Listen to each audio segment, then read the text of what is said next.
No, it's a huge need. It's definitely going unfulfilled in the health and fitness industry. Rehab and training are not two separate things. If done properly, that's just one thing. If you get injured, your rehab and training should be the same thing. And then your rehab and training will prevent you from getting injured. So that's kind of like the philosophy of what we're doing is like, you don't necessarily need to go to a, traditional physical therapy clinic to get your treatment. If done properly, you can do that in a gym. You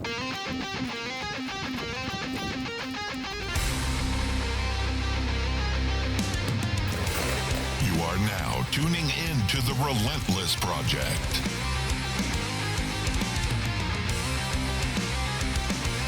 Real people, real stories, real life.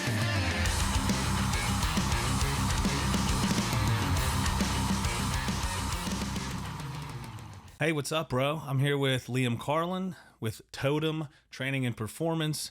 Appreciate you for jumping on the Relentless Project. We got a lot to talk about. Anthony actually connected us.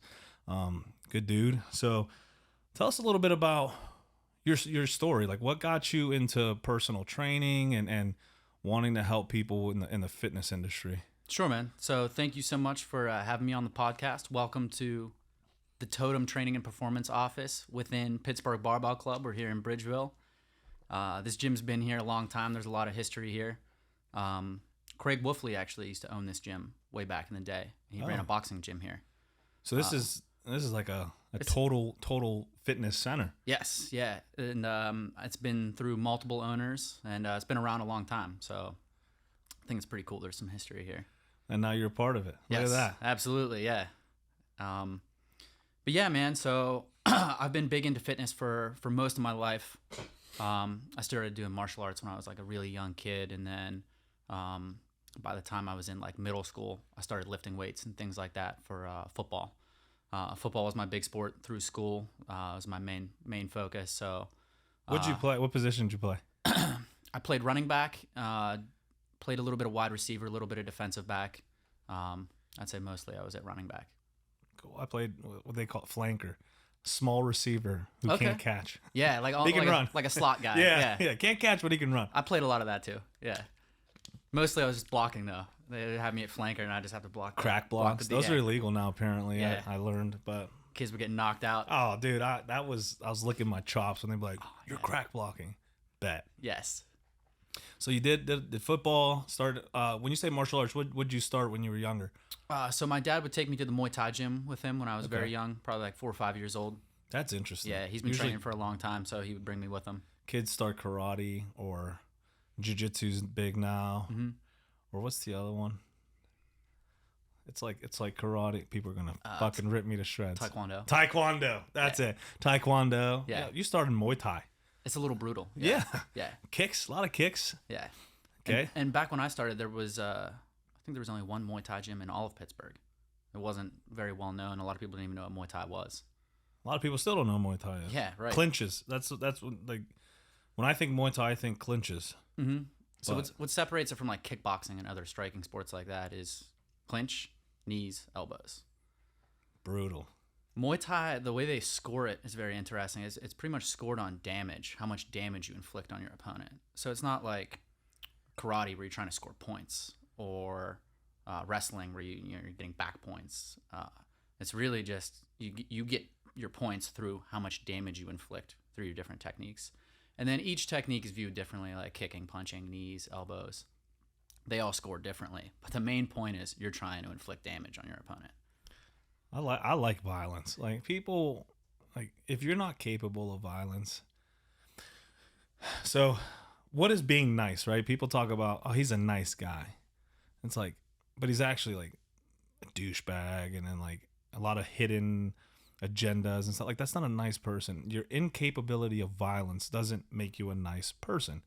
I think a nice person is the most violent person there is, who doesn't need to use it until has total control. Like, that is nice. Yes. Like, that's a nice guy. He could take out a small town if he wanted, and he just simply chooses not to. That's a nice guy. And a lot of times we confuse nice for just incapable of violence. Yeah, and some people think nice, and that person's really just being passive. That's not a positive thing. It's kind of a weakness. Actually, that's yeah. not viewed as a positive character trait. You know, especially today with a lot of social media stuff, we see everything that's happening in the world. Being accepting, it's like someone disrespects you, and you're just you blow it off. It's like, oh, he's a nice guy. He's like passive, or like someone pushes principles you don't agree with on you, and you're just like, I don't want to rock the boat. Like, is that nice? Like, I don't want the conflict. Yeah, it's like, is that nice? Like, if you're out at a club and you're macking on some chick, and your dude who's like married or something's there too, and you're like, oh, I don't want to start it. Instead of being like, I'm gonna head to the bar. I'm gonna remove myself. Like, there's one that's passive and like, and the other one's just like, you know what, I ain't about this. Boom, next. Yeah. Or someone wants to fucking go rob a bank, and you're like, I don't want to stir the boat. I probably shouldn't. I'm gonna rob it anyway because I want to be nice. It's funny. Some of the people that I train Muay Thai with will have, very intense workouts, sparring, things like that. It's almost like you get it out of your system in a controlled environment in the gym. And I see those people on the street, and they are like the very calm, friendly. They're very in control. They don't gravitate towards anger easily. They're not overreactive. They're not getting into conflicts or arguments with people. But they're savages in the gym. So fun fact, I've talked about this before, but grew up in the Lower East Side of Erie, humble beginnings, troubled youth, the mantra. And I always fought. I was so quick to anger, and it wasn't until I started learning how to actually fight and training where I stopped fighting. Like, it makes sense because now, one, you have this outlet to get rid of your demons, to say, or like that pent up aggression. But then also you realize, like, I don't need to do this anymore. Like in the street, like, what's the point? Mm-hmm. Like I it's so cool when you see like these UFC fighters or these Muay Thai guys who come in and just, they smile as they're cutting someone's face open with elbows, and then they go to the street and they're like, someone's yelling in their face, and they're just like, hey bro, like, back off. Like, it's like control. They have all the self-control. You learn that control in the gym. It's like a discipline for life. I think a lot of like fitness, a lot of fighting, a lot of those principles translate to how you carry yourself in the real world. Mm-hmm. So, okay, you were doing football, you were learning fighting, you were... So I was always like just fascinated by training. Like the very first time that I lifted weights in a weight room, I think I was like 10 or 11 years old, training to get ready for the middle school football team. So I wasn't even on the middle school football team yet. And I went to one of the workouts with those guys. And I did a workout, and I was so sore for like the next few days that I could barely move. And it was just, with one workout, I totally understood the concept of, if you challenge your muscles and break them down, you'll rebuild and get stronger.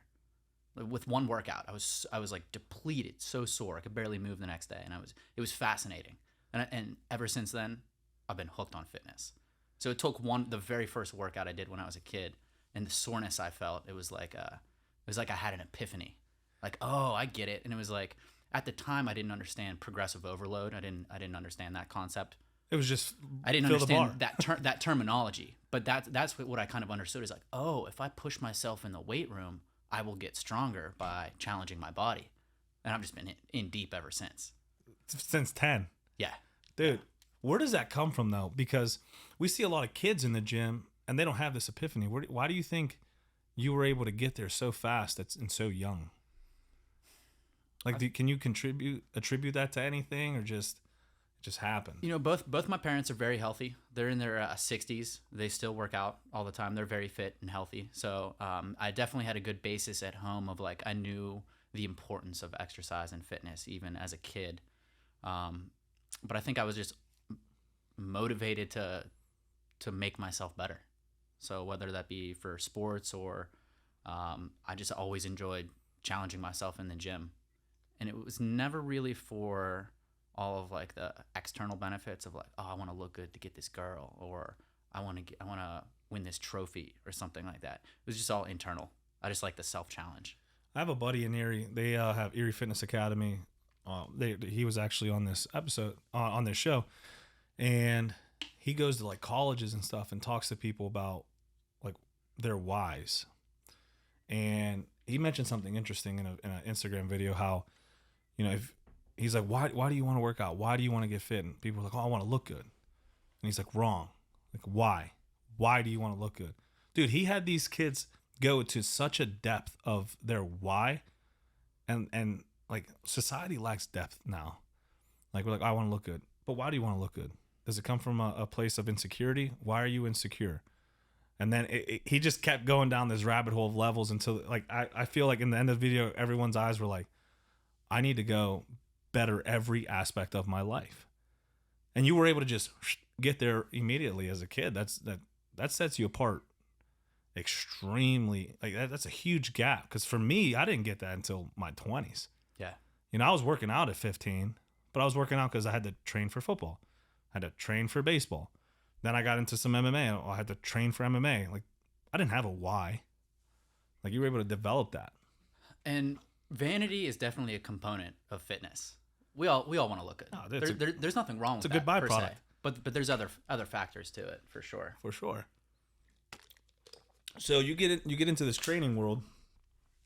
Why not focus on training? Why not go work for someone and just, your sole purpose is just training people, helping people? Mm-hmm. Like, you guys have built this facility, this organization, this brand, this lifestyle. We were talking before setup, and you're telling me about components that you add for your clients and stuff. And it's like, I don't see that anywhere. Like, what made you get so deep into it? Yeah. So I guess we'll try to walk you through it, like, chronologically. So when I went to college, I never played a sport in college or anything like that. And I went to business school. I wasn't sure exactly what I wanted to do after college, but I knew the business skills and knowledge would be important for me. So in college, I studied supply chain management, and then I stayed in school. I transferred that. Yeah, it's tough. I stayed in school and got my master's degree right after. So when I finished college, I had a supply chain degree and an MBA, and I was ready to take on the workforce. And I couldn't find a job. Nobody wanted to hire me.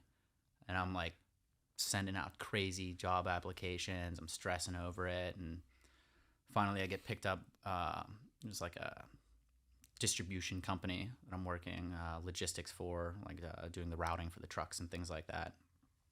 Stressful job, didn't pay well, didn't enjoy it, didn't get along great with the people that I worked with and things like that. And it was just kind of like I had this moment of like, damn, I worked so hard in school.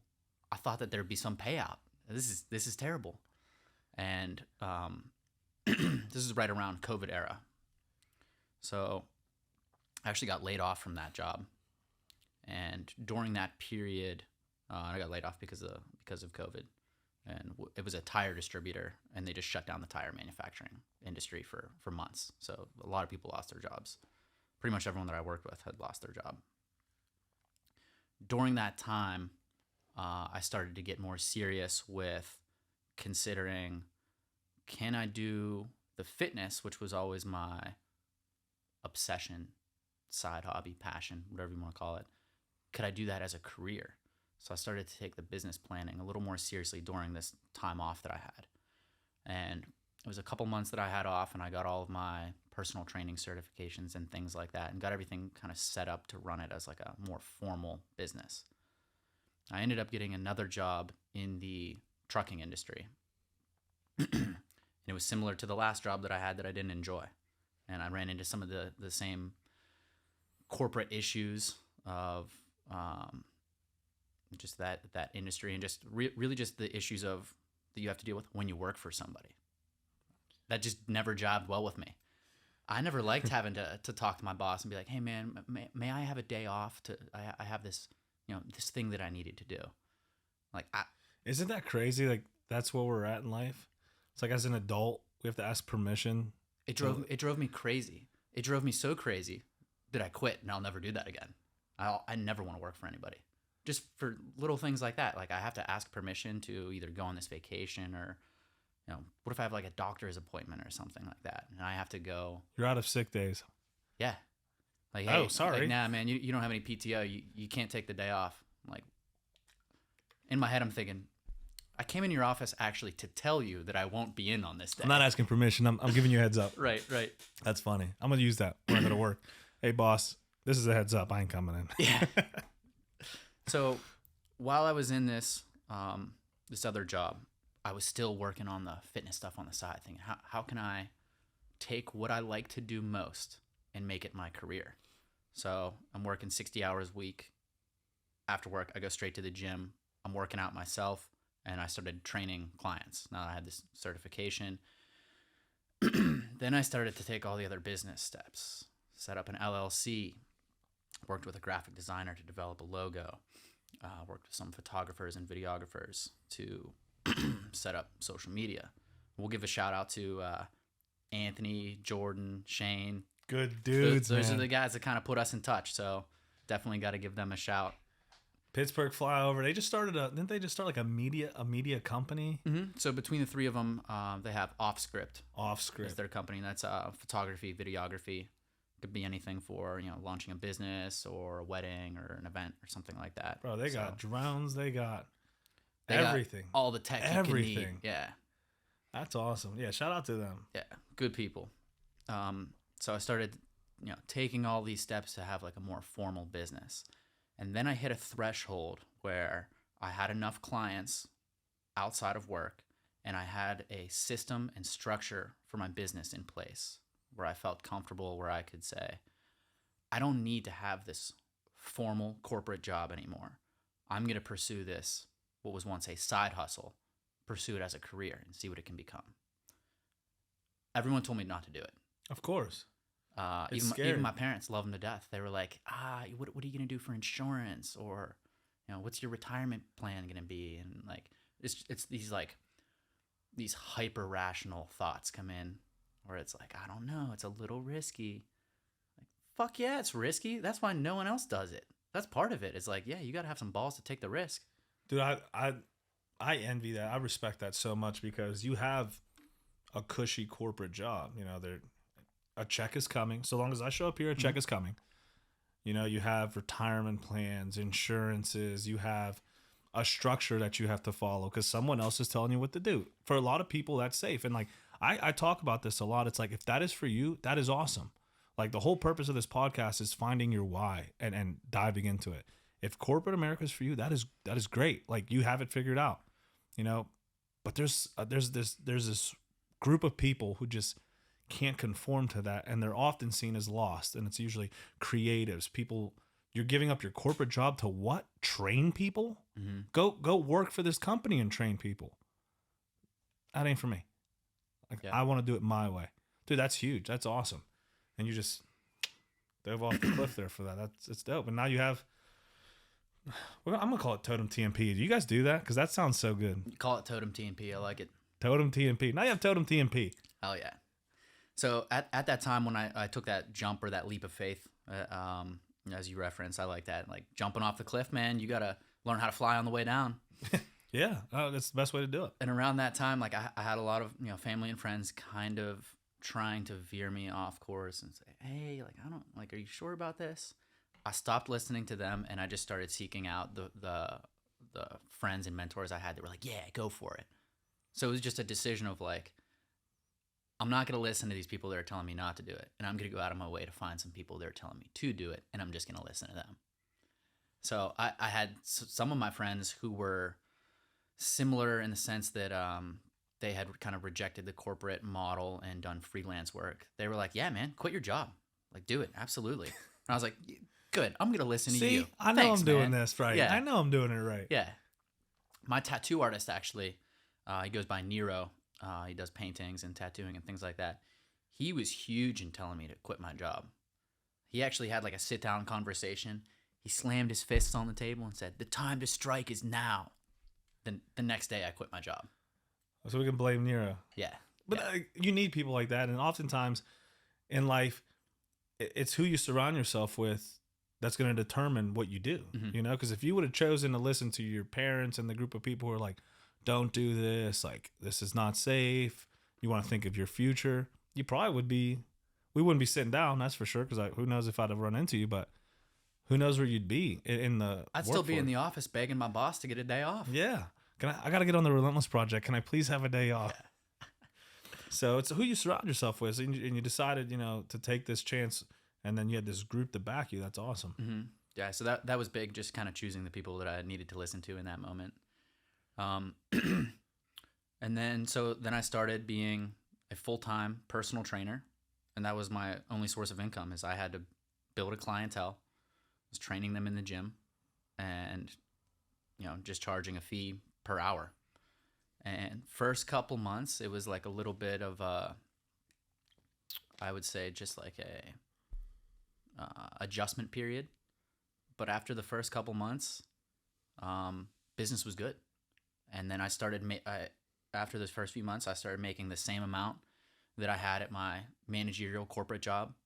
A couple months after that, I was making more. I'm like, all right, I made the right call.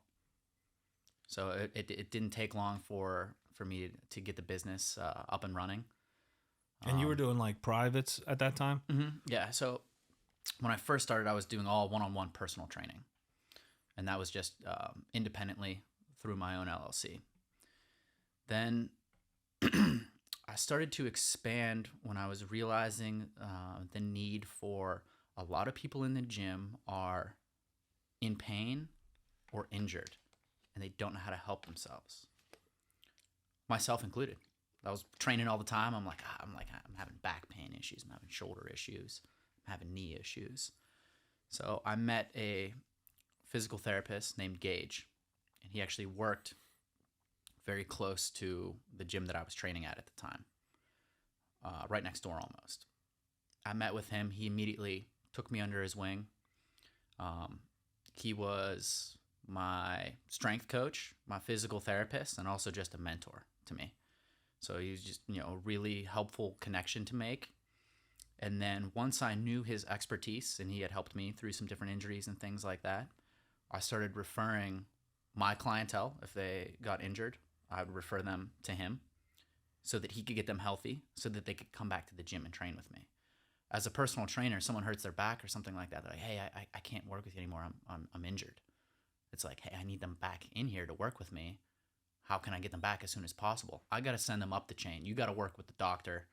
He's going to get you healthy and strong again, send you back to me. So that was kind of our model that we cultivated is people in the gym would get hurt. I would send them to Gage for physical therapy. He would send them back to me. So it was like he was helping keep my clientele in shape. Conversely, in the physical therapy office, when somebody completed physical therapy, you still need to keep training to keep your body strong. You can't just go through rehab and then you're done. You're going to get hurt again. So when somebody completed their physical therapy, he would send them to me. So, hey, for your ongoing training, go next door and see Liam. So we created this cycle of I'm referring clients to Gage. Gage is referring patients to me. So it was like a cycle. And this is actually how that kind of business relationship started. First, we were friends, and he was my physical therapist, and he helped me out a lot. But then we started to share clients.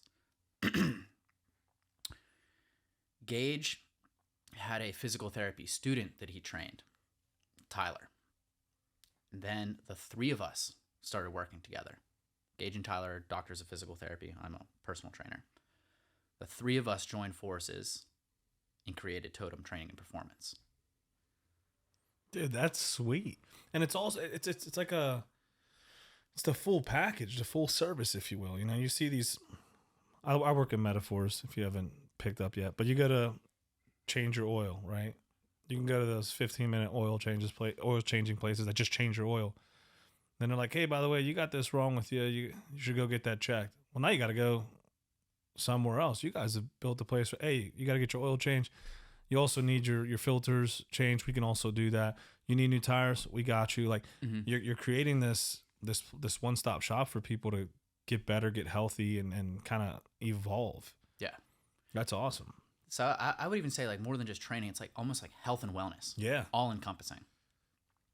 So when Totem initially started like running a formal business, like under this business name, we were all working together, obviously sharing ideas, information, training strategies, sharing clients depending on who the expert was for that specific need. And we were mostly online, and we did custom training programs. So we supply workouts to our clients through an app.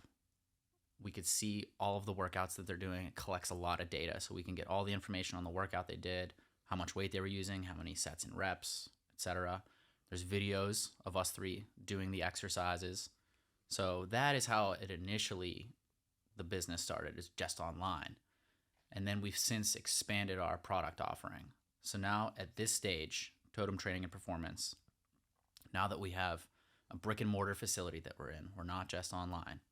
Now we offer physical therapy, personal training, nutrition coaching, recovery services, and we have a Muay Thai program here. So that's pretty diversified.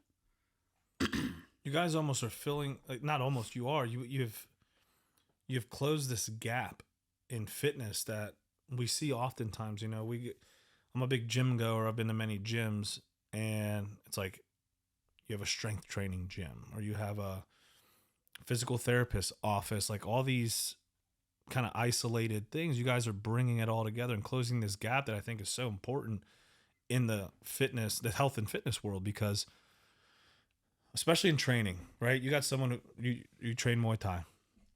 You're training Muay Thai. But what complements Muay Thai? Strength training. Mm-hmm. If you can, hardening your legs, hardening your elbows, getting strong, building your muscles so that you can complement your Muay Thai. Well, now you get hurt in Muay Thai. Well, now you need to recover properly. Recovering isn't lifting weights. There's so much more to recovery. Right. You're kind of filling in that gap that I think is so important today. Health and fitness, back in the day it was a huge thing, and then it dove, and now I think it's back on the up, and we're missing a lot of facilities like this that can help people. Because if you are healthy and you train, you have a better life. I mean, research shows, the gym releases a lot of dopamine. Mm-hmm. You start to feel better. Your body starts to react better. I see 60-year-olds who are doing things that I was doing in my 20s, and I'm like, man, how are you doing? Oh, I lift every day. It's huge. Like, you guys are filling in that gap. Yeah. How important do you think it is for that gap to be filled in this industry? Or do you think everyone having their own thing is good? Like, what's the difference of a facility that encompasses it all and just someone visiting 5 different places? No, it's a huge need. It's definitely going unfulfilled in the health and fitness industry. Rehab and training are not two separate things. If done properly, that's just one thing. If you get injured, your rehab and training should be the same thing. And then your rehab and training will prevent you from getting injured. So that's kind of like the philosophy of what we're doing, is like, you don't necessarily need to go to a traditional physical therapy clinic to get your treatment. If done properly, you can do that in a gym.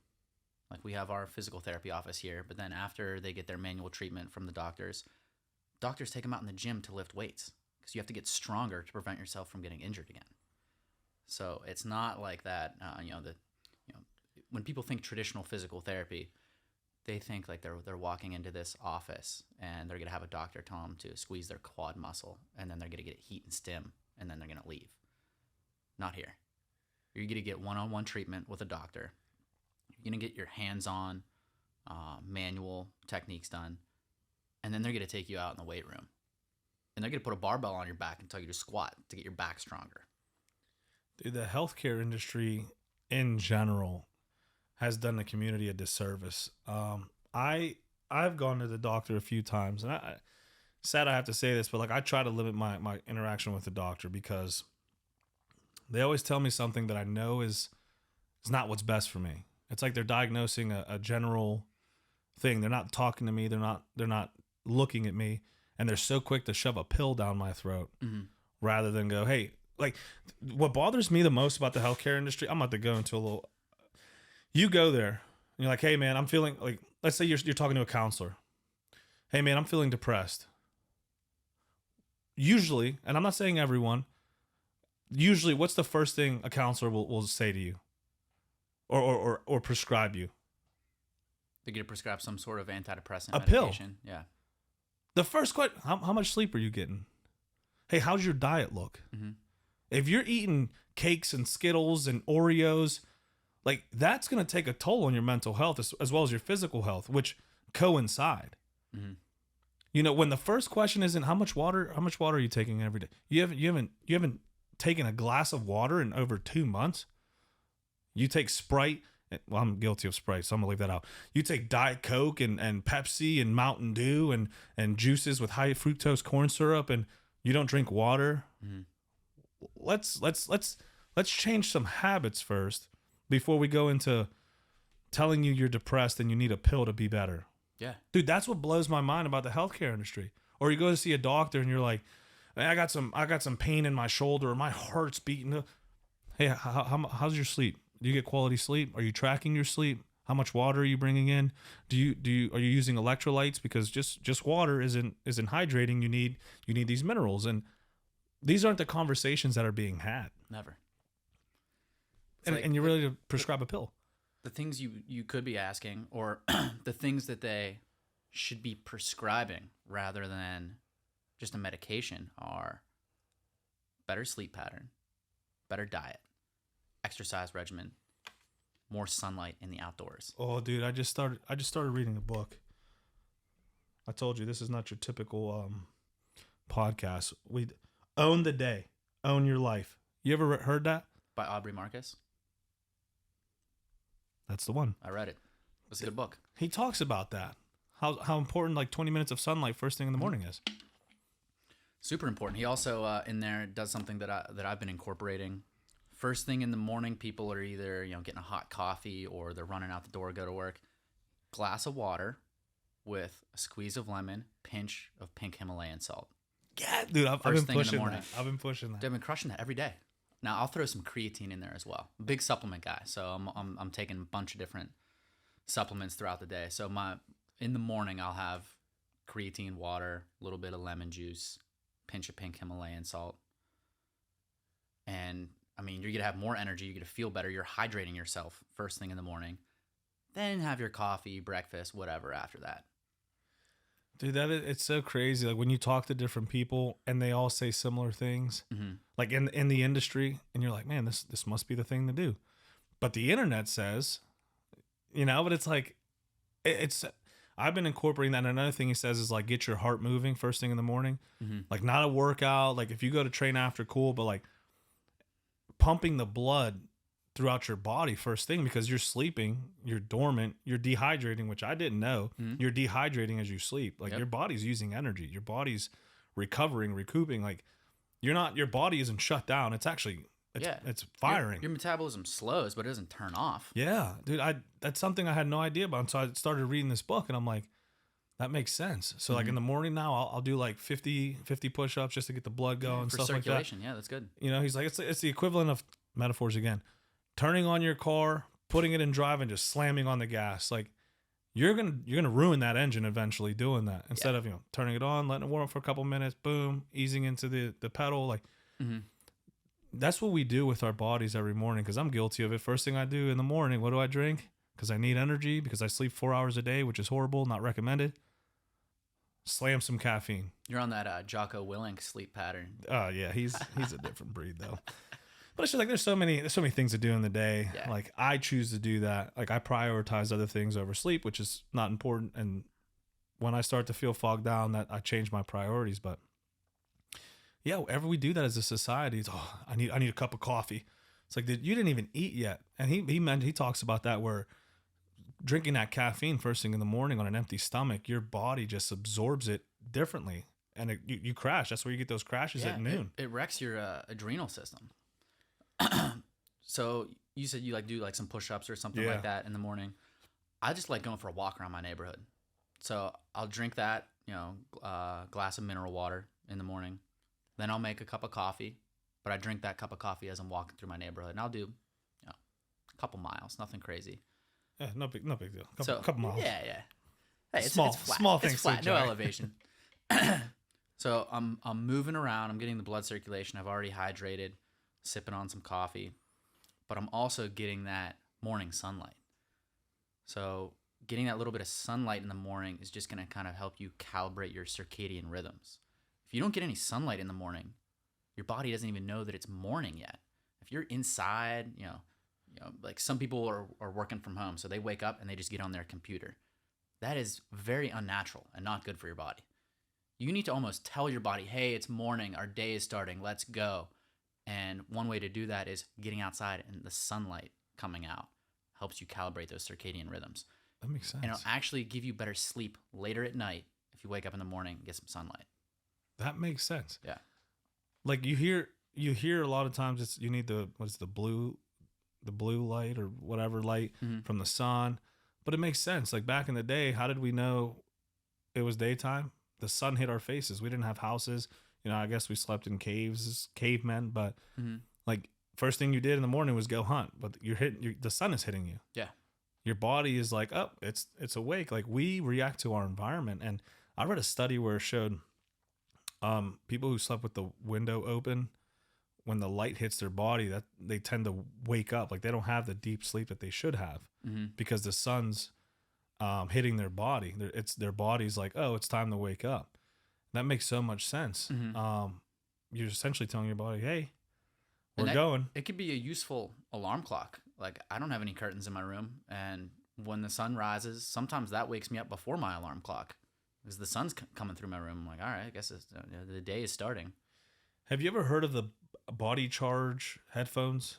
No. So they mentioned it in that book of where, like, obviously we live in dreary Pittsburgh. Sun comes out 2 days a year. It's like in the first thing in the morning, I wake up at 4:30. Sun's not up.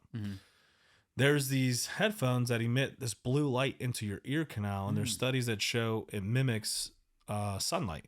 And they say if you can't get sunlight, these are good headphones. What do you feel about that?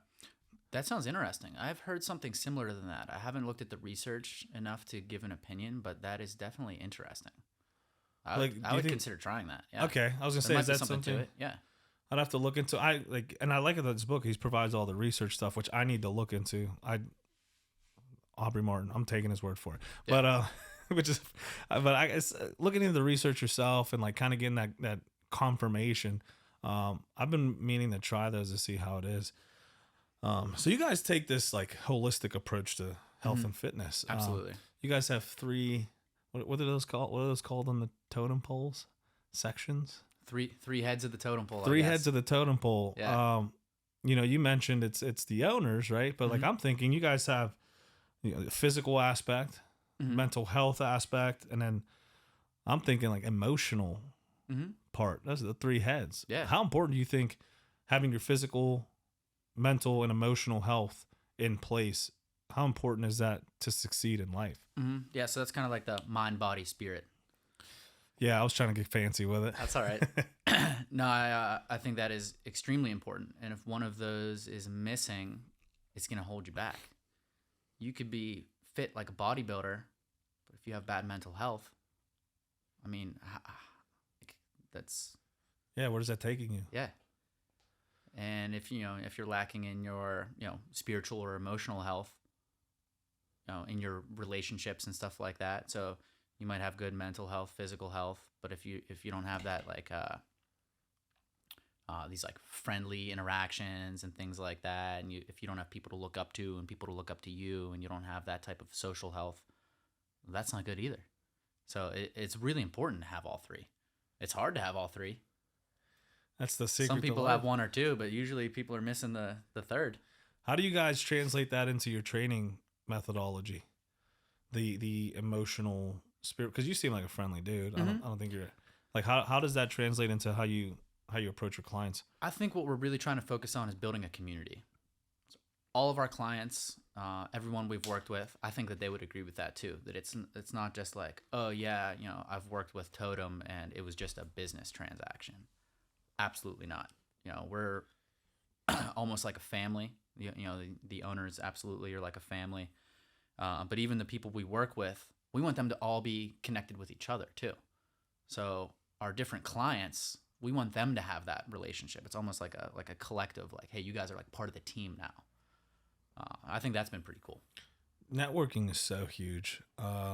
and relationships in general. You know, they say you are who you associate with. You know, this has been mentioned before, but it's like if you're the smartest person in the room, you need a bigger room. You need a different room, and that's how I try to live my life now, especially after my trials and tribulations. It's like a lot of my stuff I can attribute to just who I surrounded myself with. You know, and I started changing my environment, started changing my approach to people. I never burn a bridge.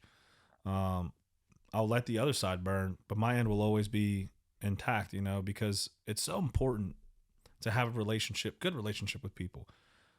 We mentioned Anthony, you know, connected us. You know, you're like, man, I got my business partners, like, you got to get them on here. Now that's another rung of the ladder, you know, and it's just like, if you approach everyone with good intentions, you know, integrity, like do you know who Tom Dowd is? No. He owns, I'm blanking, the supplement company with Mark Wahlberg. I have ADHD, so I'm everywhere, but, so Performance Inspired. He owns Performance Inspired. Okay, nice. I met him through work. And then I reached out to him. I'm like, hey, bro, like, your story is cool. I'd love to have you on. Jumps on the podcast. And he tells me his story. And it's similar to how I lived my life growing up. He's like, I'm where I'm at now because I've just put myself in the right rooms and met the right people. Like, I'm not any more special than anyone. And then that's how I'm not smarter than most people. I'm not more fit than most people. I place myself in rooms with the right people. And, you know, we bounce off each other. And if you have someone with the same mindset, dude, the opportunities are limitless. Yeah, absolutely. I feel like if you want to learn about a particular subject, you got to find an expert in that area. Nobody's an expert of everything. So even if you're like very qualified in whatever you do, if you want to learn about a particular topic and it's not your topic, you got to find an expert there, befriend them, and learn from them. That's really important. It's like leadership. Yeah.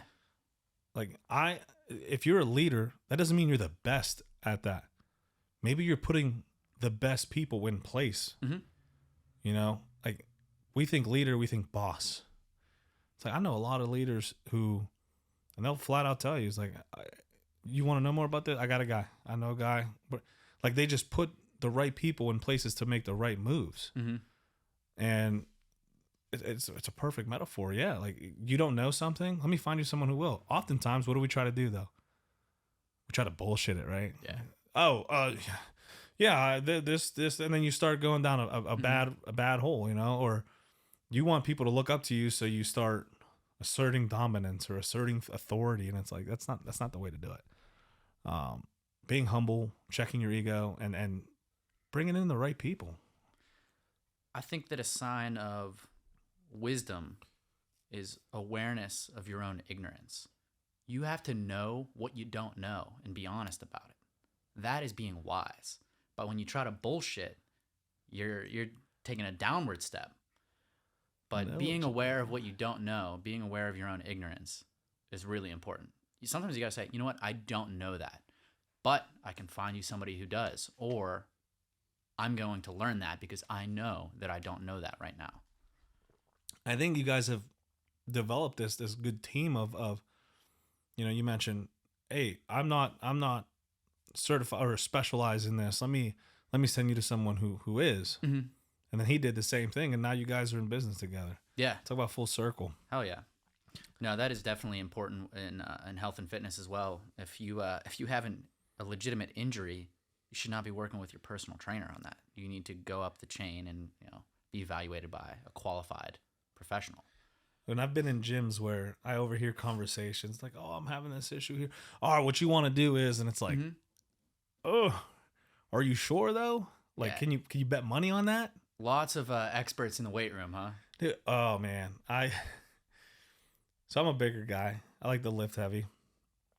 And I got kids who come up to me and they're like, bro, how do I do it? I'm like, I don't, this is how I do it. This is how I did it. But I don't know. Like, I don't create plans. I don't, like, this is how I do it. Oh, and then they want it, like, solicit advice from me. And I'm like, dude, that, like, how I did it may not work for you. I don't understand exactly how the body works. Like I know how mine works because I've trialed for over 10 years. Mm-hmm. But we have people who, because they look good, they'll prescribe workouts. It's like, what are you doing? And they'll give. And I had a conversation with someone on a previous episode of like these online trainers. And I actually reached out to an online trainer with 2 different emails with 2 different stories. Got the same workout plan. It's like, that's that generic bullshit, man. yeah, it's like, what are you doing? It's gonna catch up to you. They're just giving you cookie cutter workouts. Yeah. How important is it? Like, you're a certified nutrition coach as well. Mm-hmm. How important is it to incorporate that when you're prescribing let's say, a fitness plan? Mm-hmm. I'm not sure. Do you prescribe fitness plans? I'm assuming if you're working with people, it's a prescribed fitness plan. Yeah. Do you mention nutrition at all, or like, do you tell people be mindful of this, or is that something different? That's always going to be a component to hit any type of physical fitness goal.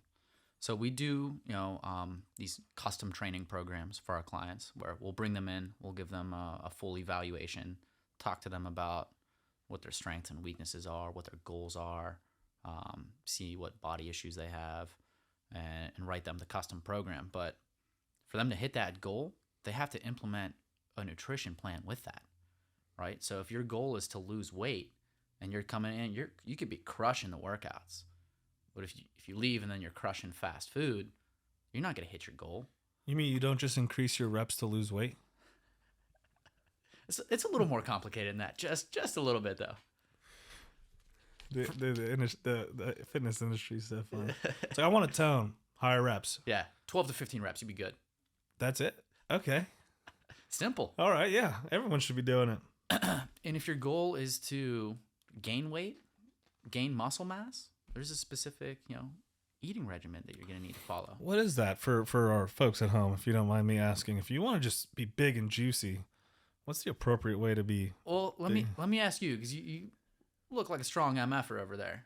I try. You eat clean, or? So I eat medium. Okay. I call it medium. All right. So my job, I'm always like, there's times where I'm like working 60, 70 hours a week, and it's sort of stressful, and I'll convince myself, oh, this is okay right now. Mm-hmm. And I'll house, people are going to fucking hate me for this, 3 spicy McChickens, a 20-piece, and a Sprite from McDonald's. Let's go. No fries? I order fries, but I never end up eating them. Okay. I'll eat 3 or 4 and then like bundle, boom, that's it. But so when you go to McDonald's, you're eating straight chicken, because you said spicy chicken sandwich and then chicken nuggets. Chicken, sure. Dude, I think it's chicken. Throw a McDouble in there if you're going to McDonald's. Oh, look at that! Maybe a Big Mac. I got it from the certified coach.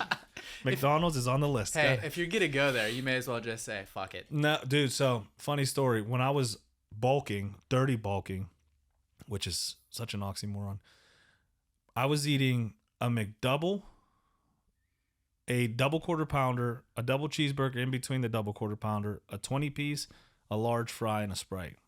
My heart almost exploded. I was like, I think I was at 8,000 calories a day of like garbage. But I was hitting the weight room hard. Mm-hmm. And then that was the moment where I was like, this was years ago. That's when I was like, man, and food is important. But I'm like, dude, calories. It's all about calories. It's all about protein. You can get bad calories. And I felt like a race car trying to race off of like garbage. Like you're stuffing garbage in the tank. Poor fuel. And I'm like, man, dude, this nutrition shit is actually more important than what I'm doing at the gym. Yeah. Because you can lose weight with a great nutrition and walking around the neighborhood. Mm-hmm. But you can ruin your body with horrible nutrition and 2-hour workouts a day. Yeah. Dude, nutrition is a huge component. And a lot of people that I've seen in the gym, they're usually young guys in real good shape, and they're like, oh, I could eat whatever I want. Well, that metabolism won't be there your whole life, man. So if you don't establish those good, healthy habits now, as you age, it's going to catch up with you. Oh, absolutely. Yeah, and we cheat in the beginning, right? Because we can. Mm-hmm. You're 20 years old. You can eat anything you want, and your body's going to get rid of it. Yeah. But you're also filling your body with a bunch of junk that's going to collectively, in time, reverse what you're doing and damage what you're doing. But we scoot by. And that was me in my early 20s. I'm scooting by. I'm like, bro, I'm fighting. I'm running. I'm playing sports. I'm like, it doesn't matter about food. I'm drinking a protein shake. Yeah. It's like, and now I'm like, man, I got all these health issues. I got gut health, like because of the stuff I was putting in my body back in the day. So do I eat clean? I am eating more clean now. I'm eating more home cooked meals. I'm drinking a shit ton more water. I'm adding a pinch of pink Himalayan salt in my water. Game changer. It is, and like I was drinking liquid IVs and I'm like, oh, this has a lot of sugar. This has a lot of so I started, and it's a simple thing. Pink Himalayan salt. Nothing fancy. There's nothing cool about that. It's like, just add a little bit of sodium in a healthy way. And I was using these salt tablets. And you'd put them in your water. Dude, those things were, I was like dehydrating myself. I was drinking so much salt. But I wasn't drinking. And then I learned I wasn't drinking enough water. I'm getting all the minerals, but I'm not drinking enough water. So now I'm just pissing out the salt that I'm bringing in. Which, speaking of, we're told to minimize salt intake, right? What does your body do if you take on too much sodium? Like, do you know anything about that? Like, if you're pumping a lot of sodium into your body, I've read that it just gets rid of it. So if you're overdoing it, and it's not like you're like, hey, I'm gonna go on like a 10-mile run and I'm gonna be sweating a lot, so I really need to up my sodium intake. Disregarding a situation like that per se, it could cause hypertension, and it could be stressful for your heart. So you need to be aware of your sodium intake, and you need to modulate it based on what you're doing and what your fluid loss is going to be. So I'm not drinking, salt water if I'm not going to be doing anything that day that's going to make me sweat, right? So I'm not just pumping salt all the time thinking that's going to, lead to some fitness gain, right? It really it needs to be coordinated with how much fluid loss you're going to have that day. Interesting. Yeah. See, it's why I like talking to people who know a lot more than I do. So, like, I wouldn't want somebody who's not working out, not getting their heart rate up, not breaking a sweat. They don't need to be drinking salt water all the time, right? Before you came in here today, I worked out for a little over 90 minutes, but by the time I came out to meet you, I was sweating. So I needed to have those electrolytes in my system. Not everyone needs to increase their sodium intake. So speaking of, oh yeah, you we got provided you, me a little. That is the Catalyte electrolytes right here. from Look at Thorn. Yeah, Look at that Thorn. we take care of our clients here at Totem. So what And that one tastes good compared to other There's a electrolytes. bunch of stuff in here. Yeah. Bunch of good stuff. How'd you guys partner with? You guys partner with this company? Mm-hmm. How'd that come about? So Thorn was always a supplement company that we liked. They are one of the highest, most stringently tested supplement companies in the world. So all of their products are safe for competitive athletes. If you're a UFC fighter, you can take Thorn products and you're not going to get a tainted supplement, things like that. Like banned substances and stuff. Correct. And they also do a lot of, they have different testing available. They can test, blood samples. They could test your gut health, things like that. So you could get a lot of feedback from the company where they will say, all right, we've analyzed your blood results. Here's what you're missing. Here's how you fill the gaps. So it's very, very particular with how they do it. The supplement company will do these? Right. So you would have to get a blood sample from a laboratory, and they will give you feedback on, all right, here's how you need to fill the gaps here. Here are your results. So that way you can really cater your supplement intake exactly to what you're missing. And they will give you like a list of supplements that would benefit you at that point? Mm-hmm. Dude, that's interesting. A lot of people are starting to realize the importance of gut health, your gut microbiome, digestive health. And Thorn is one of the companies actually where you could purchase a stool sample kit from them, submit a sample, and they will give you lots of information and feedback on your gut microbiome and see what bacteria you have too much of or what bacteria you're lacking and how to find a better balance there, which is very progressive. Most supplement companies aren't doing that. I don't know of any. I don't know any other ones either. Like that is interesting because those two go together. Like I'm giving you stuff that you're intaking, you're putting into your body, but I'm not giving you any feedback in what my stuff is doing to your body. Right. So that's interesting. And imagine the data you can recover from that if you included that, or if you had more clients, more customers submitting those samples and how your stuff is directly impacting people. Right. Dude, do you have to like submit like a questionnaire? Or is it, because I think that's a huge potential for like really amping up your stuff. If you're like, oh, he's 30-year-old male, Hispanic male, you start getting into like the gene testing and stuff. Like, oh, you're just getting super detailed and catering it to the individual. Yeah, dude, that's not huge. everyone needs the same supplement regimen. Everyone needs a different. You need to totally curate it towards the individual. So that company just allows you, they have the the process in place to give you that information. So we've always loved Thorne, and as we started to expand our product offering as a business and with the nutrition coaching and stuff like that, it seemed only right if we're coaching people on their diets and their training regimen and stuff like that. We also need to kind of guide them through the supplement world because it's confusing. A lot of people don't know what supplements to take, or they're way too into it and they're just taking supplements and then they're not eating the right foods because they're just I had my protein powder, so I don't need to eat salmon. Like, no, you need to get it from the foods, and then the supplements are there to fill the gaps, just to take you to the next level. That's so huge. I'm glad you said that. I was just listening to a podcast where he talked about like a supplement is a supplement. It's not replacing. It's not a replacement. It's a supplement. Like a lot of it should come from your food and then you supplement. Like one big thing I've been reading on is turmeric, for inflammation. Well, they have turmeric supplements that offer turmeric. And you're like, oh, okay, turmeric, that's what I need. But the more I read, it's like, well, turmeric will be absorbed better with black pepper extract. Exactly. But a lot of these supplements don't offer that. They just offer turmeric. So, and then it also has to be in the right ratio. So some of these companies are aware that people might have that baseline knowledge that you have to have black pepper with turmeric. So they'll throw a little bit of black pepper in there and a little bit of turmeric. But if you look at the milligrams of each, there are specific ratios that you want to have to maximize the absorption. So some companies will even try to, they'll throw the black pepper in there, but it's in such a minuscule amount that it's not even helping you anyway. Dude, So I would like to take a look at this turmeric supplement you're taking. I'll send you a picture when it's this big orange bottle. Yeah, I didn't even know. See, learn something else. Yeah, there's a specific ratio. Yeah. Or these supplements that offer, it's like they have carnosine, which is like the big hot new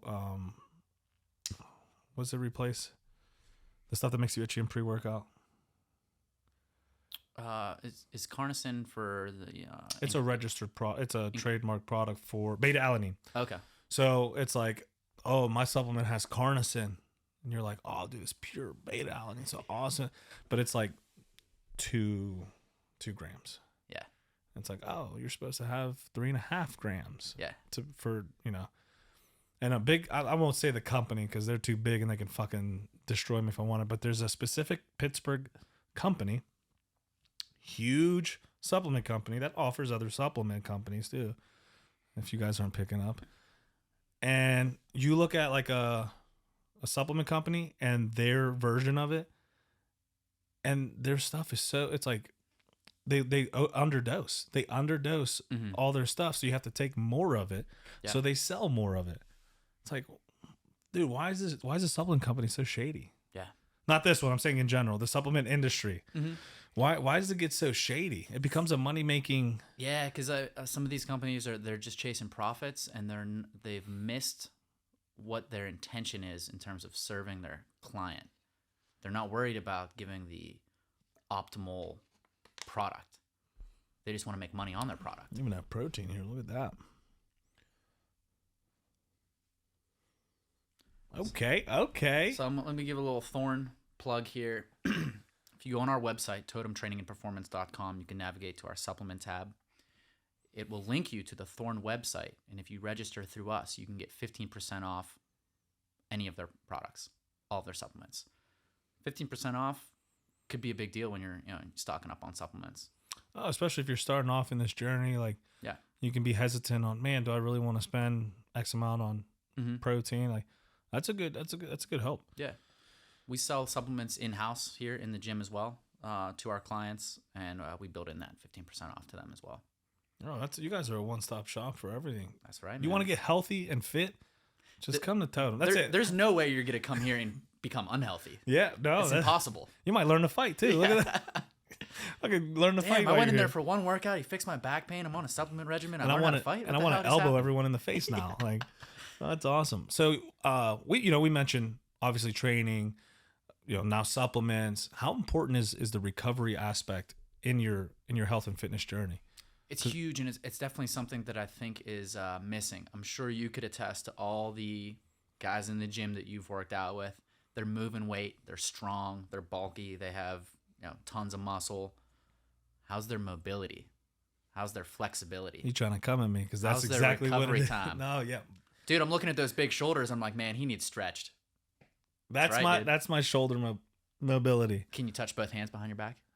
No. Oh no. No, absolutely not. See, that's a test that you just failed. But I could help you. It's all right. I could help. You just got a client. Damn it. No, but it's so true, and I do want to hit on this because people look at me and they say I'm fit. Mm-hmm. It's like I'm not fit. I'm strong. I'm not fit. My mobility is zero. Yeah.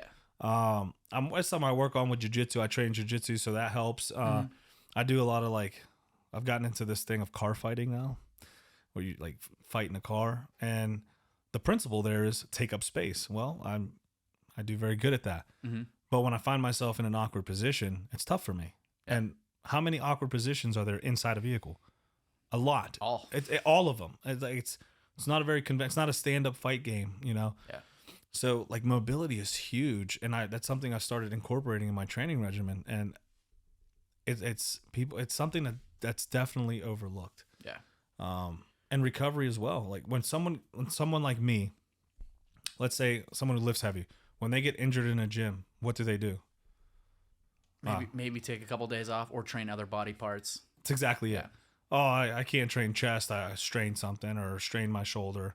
I'm going to work legs these next two. That's not recovery. Mm-hmm. That's just avoidance. Yeah. What are some things you guys offer to help people with the recovery aspect of training? Mm-hmm. So simple things off the top of my head. Breathing and nutrition could help with your recovery. So after a hard workout, you could downregulate your central nervous system through certain breathing techniques that'll help bring you back down to baseline, relax everything. It's simple. You could do it at the end of workout. You could do it in your car on the way home. Just some simple breathing exercises like box breathing, for example, or something like that. Diaphragmatic breathing. So that's something that I know a lot of people are not incorporating. In our workout programs, we actually program diaphragmatic breathing as the end of the workout. So it's in there. If somebody's doing our workout on the app, they have to, do that as part of their recovery within the workout. It's interesting. Nutrition is big. What are you going to eat post-workout and throughout the day that's going to nourish your body so that your muscles can repair themselves? Outside of that, some particular services that we offer here. We have the Normatec compression sleeves. You and I were talking about that a little bit at the beginning. Think of them like two big pant legs you slide on. Different compartments fill up with air in a specific pattern that promotes blood circulation from your legs throughout your body. So that is just, you're promoting recovery through blood circulation. Some other things we do are cupping. Similar concept of using blood circulation to promote recovery. So people see, Olympic athletes and stuff like that. They have these suction cup marks on them. It leaves a circular bruise behind. They're gonna fight with an octopus. Exactly. People see that shit and they're like, oh, that's cool, but they have no idea what it is. So cupping is going to promote lymphatic drainage through the lymphatic system of your body, where your body's going to go in and remove toxins and waste after that cupping is done. It's going to accelerate recovery. That bruising, where you broke open those blood vessels, your body goes in and repairs that area, right? And when the bruise is healing, you're also healing the muscle tissue. You're pulling tension out of the muscle. If you put it on, everyone has tight traps. Everyone in America has tight traps. Always stressed. Exactly. You put some cups on those traps, man, it'll pull that tension right out. So big benefits to that. I do cupping once a week. The Normatex leg sleeves, because we have them here in the office, I use them every day. 7 days a week, I'm in the leg sleeves. Interesting. Yeah. So that has to do with a lot of like the blood aspect of circulation. A lot of recovery comes down to blood circulation. Do you know what voodoo wrapping is, or voodoo flossing? Have you ever seen that? Was that some like New Orleans style shit, or Not quite. So we have them over here. I'll show you at the end, but it's like a almost like an ace bandage wrap. So let's say my knee's a little swollen. I'm sore from Muay Thai. I got a swollen knee. I'll wrap that band around my knee. It's tight rubber. It's going to give some rapid compression. Actually cuts off blood supply to the joint. Then I could floss that joint through some movement, some mobility exercises, some strength exercises. So think you wrap your knee up, you stretch it out, you do some squats, you take the band off after 5 minutes. So it cuts circulation off to that joint. As soon as I take it off, I get a rush of healthy blood flow supplying nutrients to the joint. Can give you immediate relief. It could squeeze out swelling if you have a swollen joint, elbow, wrist, shoulder, anything like that. That rapid compression will squeeze out the swelling. But then as soon as you take it off, you're getting a rush of good blood flow into the area that has a restorative effect. It's really good for pain modulation. So if you have, I got like a sore elbow, I got like an achy elbow, wrap that up, do some exercises with it, take it off. Wow, I don't feel that pain anymore. It's a simple fix. You can do that pre or post workout. Same thing. I use a voodoo wrap almost every day. So is that more for joints like ankles? Because I've had ankle issues. Yeah. And we wrap it, but it's like you're wrapping it to avoid mobility, not. So you're wrapping it during training, like you keep it wrapped the whole time. Yeah. Yeah. I'll show you some of the voodoo flossing techniques on your ankle after this. Oh, dude, he gave me a T-shirt. Shout out Totem. He gave me some electrolytes. We spoil our clients here. I got a sticker. Now I'm about to voodoo wrap. Part of the business model is like, we got to spoil everyone. We got to take care of everybody. Yeah, it makes you keep coming back. Hell yeah. I'm about to come back, not even with the podcast. Just like, hey, here to do a tour of the gym. Come in for a workout, dude. I'm going to have to. So for the recovery stuff, we'll, like I said, like breathing techniques, your nutrition intake, Normatex sleeves, cupping, voodoo wrapping. We also do manual stretching. We do massage techniques, trigger point, release, massage. Graston scraping. We were talking about that a little bit. Oh, dude, people look at my lats and they're like, "Oh, dude, your lats are hard." And it's like, that's because they hurt. Yeah, like they're so. I got them scraped a few months ago. Yeah, and I'm telling you, I haven't cried in a long time. Maybe I'm due for a good cry. They say it's healthy. I almost cried. This little lady's just I was so bruised. I almost puked. I'm like, this sucks. She's like, yeah, you're there's a lot of tension in there. And I'm like, you mean I don't just have rock hard lats?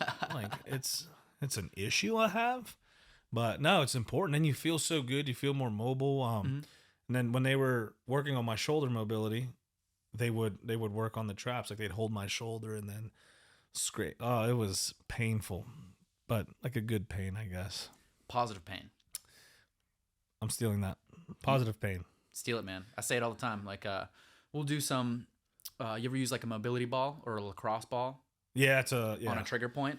It's It's excruciatingly painful, but it's a positive pain because as soon as you get off, you loosen that muscle up and now it feels better. So a lot of things in fitness involve a positive pain.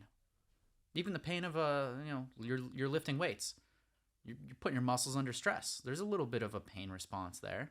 Yeah, I'll once a month I'll just blast my muscles. Yeah. And like a simple one, curls. I'll just curl until they burn, right? And then you're done and you like go to stretch and it's just like it feels like someone's just squeezing and I'm like, ow, well, this is good. I'm gonna say this is a positive pain. Yes. It feels good, like you're just pumping blood into those areas and just I'm getting excited. You got to know the difference between positive and negative pain, though, because sometimes people are doing stupid shit in the gym. It's negative pain. They're like, nope, just got to push through. Like, really, man? I don't think that's good for you. You got to know where to draw the line. I'll ask you this, since we're on the positive and negative pain. You're this is your realm, fitness. What is your stance on deadlifts? If they're done properly, it's a great exercise. You're working a really important primal movement pattern, a hip hinge. So when you say deadlift, a lot of people may be like, "Oh no, bad for your back, man. I've seen so many people hurt their back." It's probably not using correct form, going too heavy, not knowing what they're doing. There's a lot of ways to do a deadlift. I'll do deadlifts with kettlebells. I'll do a single leg deadlift on a Bosu ball. Sometimes I'll deadlift with a barbell. There's a lot of different options, but I wouldn't say so. Tyler, who I work with, has a really, really good stance on this. He goes, no movement is inherently bad. None. There's no such thing as a bad movement. But if you do it incorrectly, if you load too much weight, if you didn't prepare yourself properly, that's when it can be bad and you can get hurt. So my stance on deadlifts is if you do them correctly, if the load matches what you're capable of, and things like that, I would actually say it's a good exercise. Gage and Tyler have encouraged me to do deadlifts to get out of back pain. Because if you do a deadlift properly and you're engaging your hamstrings and you're engaging your glutes and you have a strong hip hinge, then you won't hurt your back. So a lot of the negativity can be attributed to ego lifting then. Yeah, absolutely. Okay, because I get into these conversations with people. Like me personally, I don't deadlift. Mm-hmm. I haven't deadlifted in months because and maybe I'm doing them incorrectly, but I feel like the risk doesn't outweigh the reward. Mm-hmm.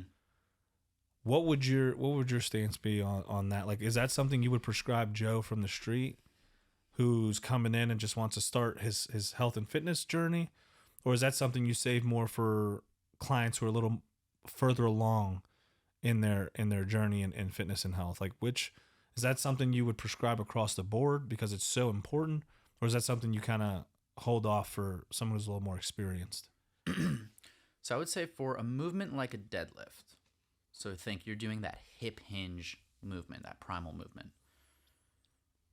That could be done with any client because you can change that up in so many different ways. You could have them do it with just a barbell with no weight on it, just to work on that movement pattern. You could have them do it with no weight. You could have them do a seated sumo good morning to open up that hip hinge. You could have them do a kettlebell swing, which is a hip hinge. So there's many different ways to hit that movement. I would say if you're going to load up a barbell with weight on it, you would need a baseline level of strength and a baseline level of technique to do that properly. So there's not many people where I'd say, nope, no deadlifting for them, 0.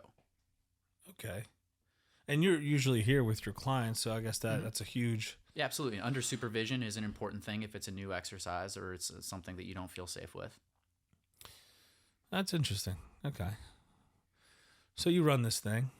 I'm going to get you out there on that reverse hyperextension that we were talking about. We're going to try it. Yeah. We're going to try it. Because there's this like pad you sit on and there's a strap. Yeah. And I guess you move, usually when we think we're usually grabbing a plate, leaning over and coming up. This kind of puts the movement more into your legs rather than your hip or back coming up. Yeah. But you're working the same. So you're training that hip extension, that ability to push your hips forward and align your spine. And then you're also firing your glutes, firing your hamstrings, firing that posterior chain, which for most people, that's a glaring weakness. Yeah. So, oh man, I'm excited to try it. I was like trying to work it out in my head, like how, but the people see me just humping this table. What are some of the challenges you've experienced in running a business in general, but a business in the fitness industry? Something that's there's a lot of people who fake it, and you're here doing it. Like, what are some challenges you found running this fitness business? Yeah, that's a good question. So it hasn't all been easy, right? Owning a business in any industry, I imagine, is going to be difficult for anybody. Lots of challenges that come up. Building the right clientele is hugely important. So all of the clients that come in and that I work with, I would genuinely say that I become friends with them as well. It's not just a business transaction. I like all the people I work with. All the people I work with like me. So it's a really good relationship to have with them. Building that can be difficult. It comes down to the culture of the business, the location you're in, things like that, what people are going to come through your door, what people are going to come to you. So some of the challenges you face in the training industry, I'll say, are the clients, right? Who's going to come to your business? How are you attracting the right people to come in? That comes down to your marketing, your advertising, the kind of like you have like an avatar idea of like what your ideal type of client is, and if you don't think about all those things and you're just anyone come in, you might not get anyone, or you might get the wrong people. So kind of deciding what type of people you want to work with, what type of people you want to attract into your business is really important. Doing good work, it sounds simple. That's a huge, huge part of it. So in terms of that being like a challenge, it's like you got to show up, right? You have to interact with these. Like every person I train has a different type of personality, and I have to be able to connect with them and get them to feel comfortable with me and get them to feel, hold them accountable and get them to feel motivated for their workout. Now, although that could be a challenge, that's fun.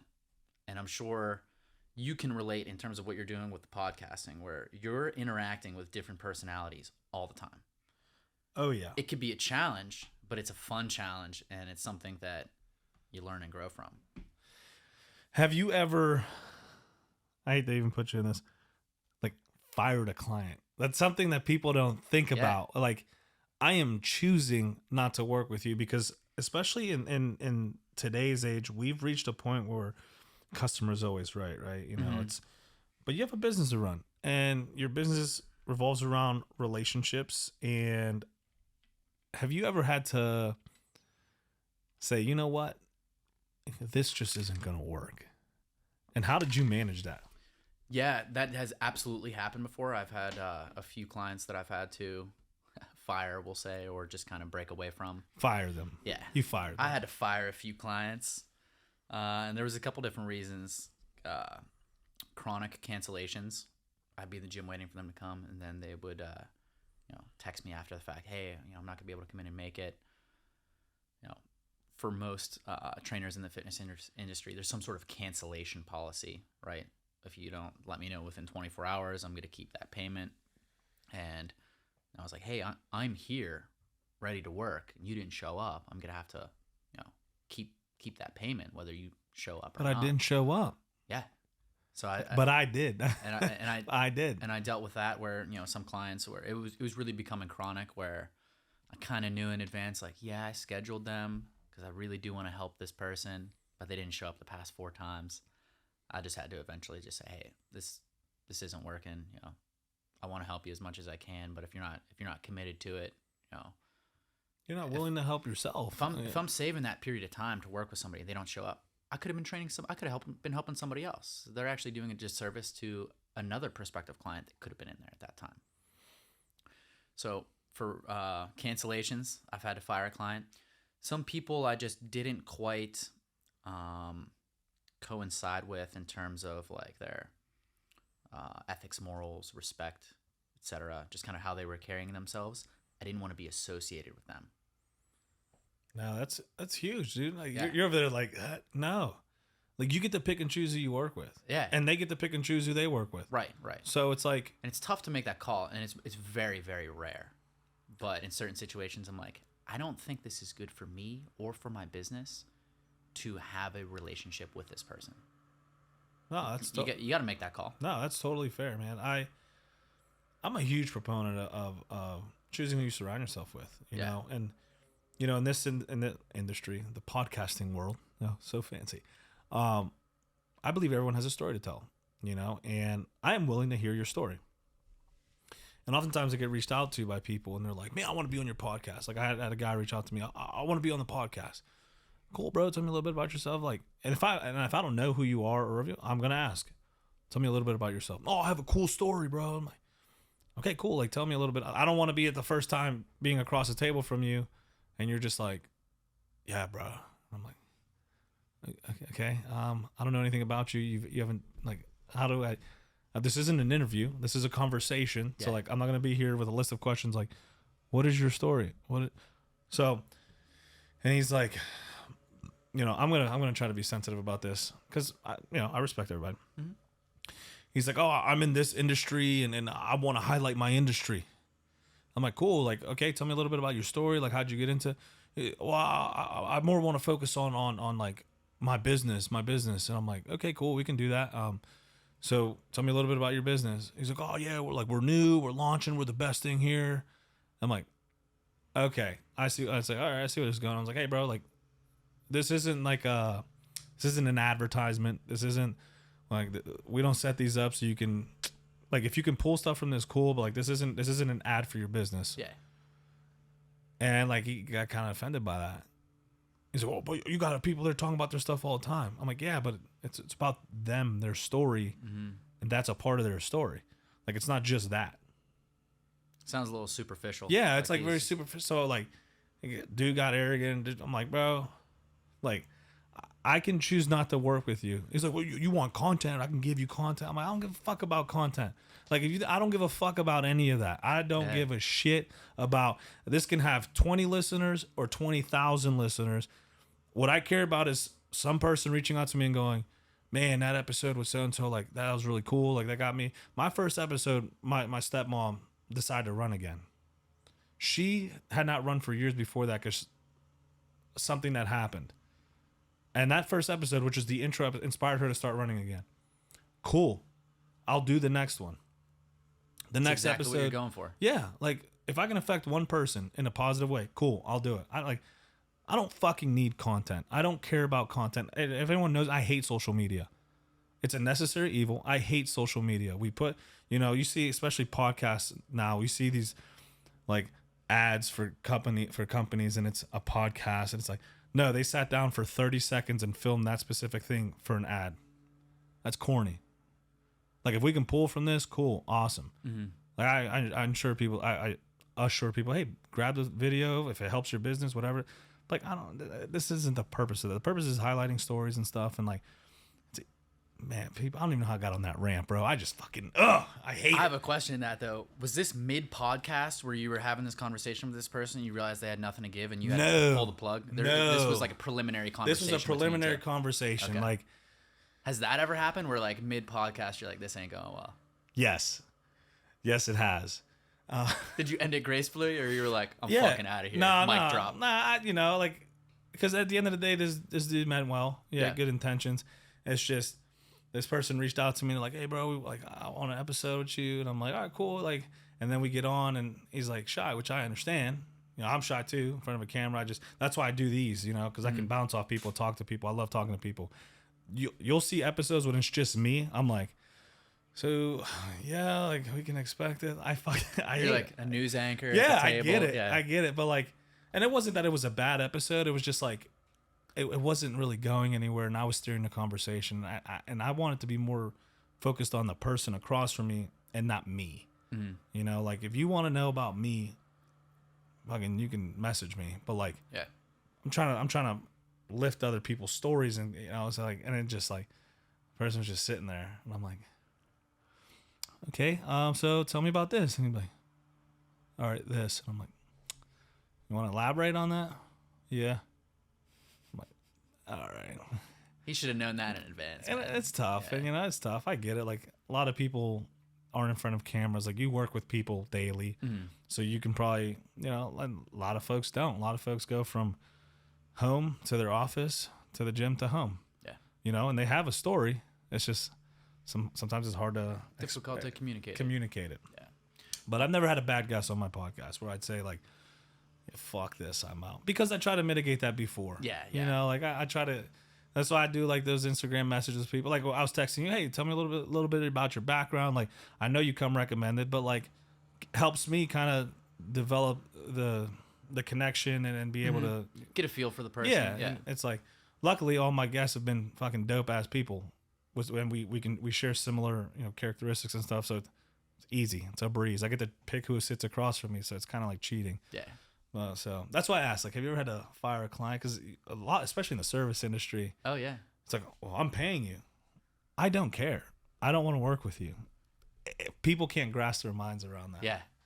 I will say that I am as accommodating as possible as a trainer, but there's still lines you have to draw.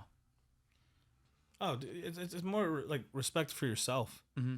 Like, and then we see a lot of these businesses where they just want to be successful, so they'll cross their own lines and cross their own boundaries. And then you wake up 5 years later, like, what am I doing? Why is this going this way? And it's like, why are clients taking advantage of me? Well, because you set that precedent years ago. Mm-hmm. You didn't set a standard for yourself, so why should one be set for you?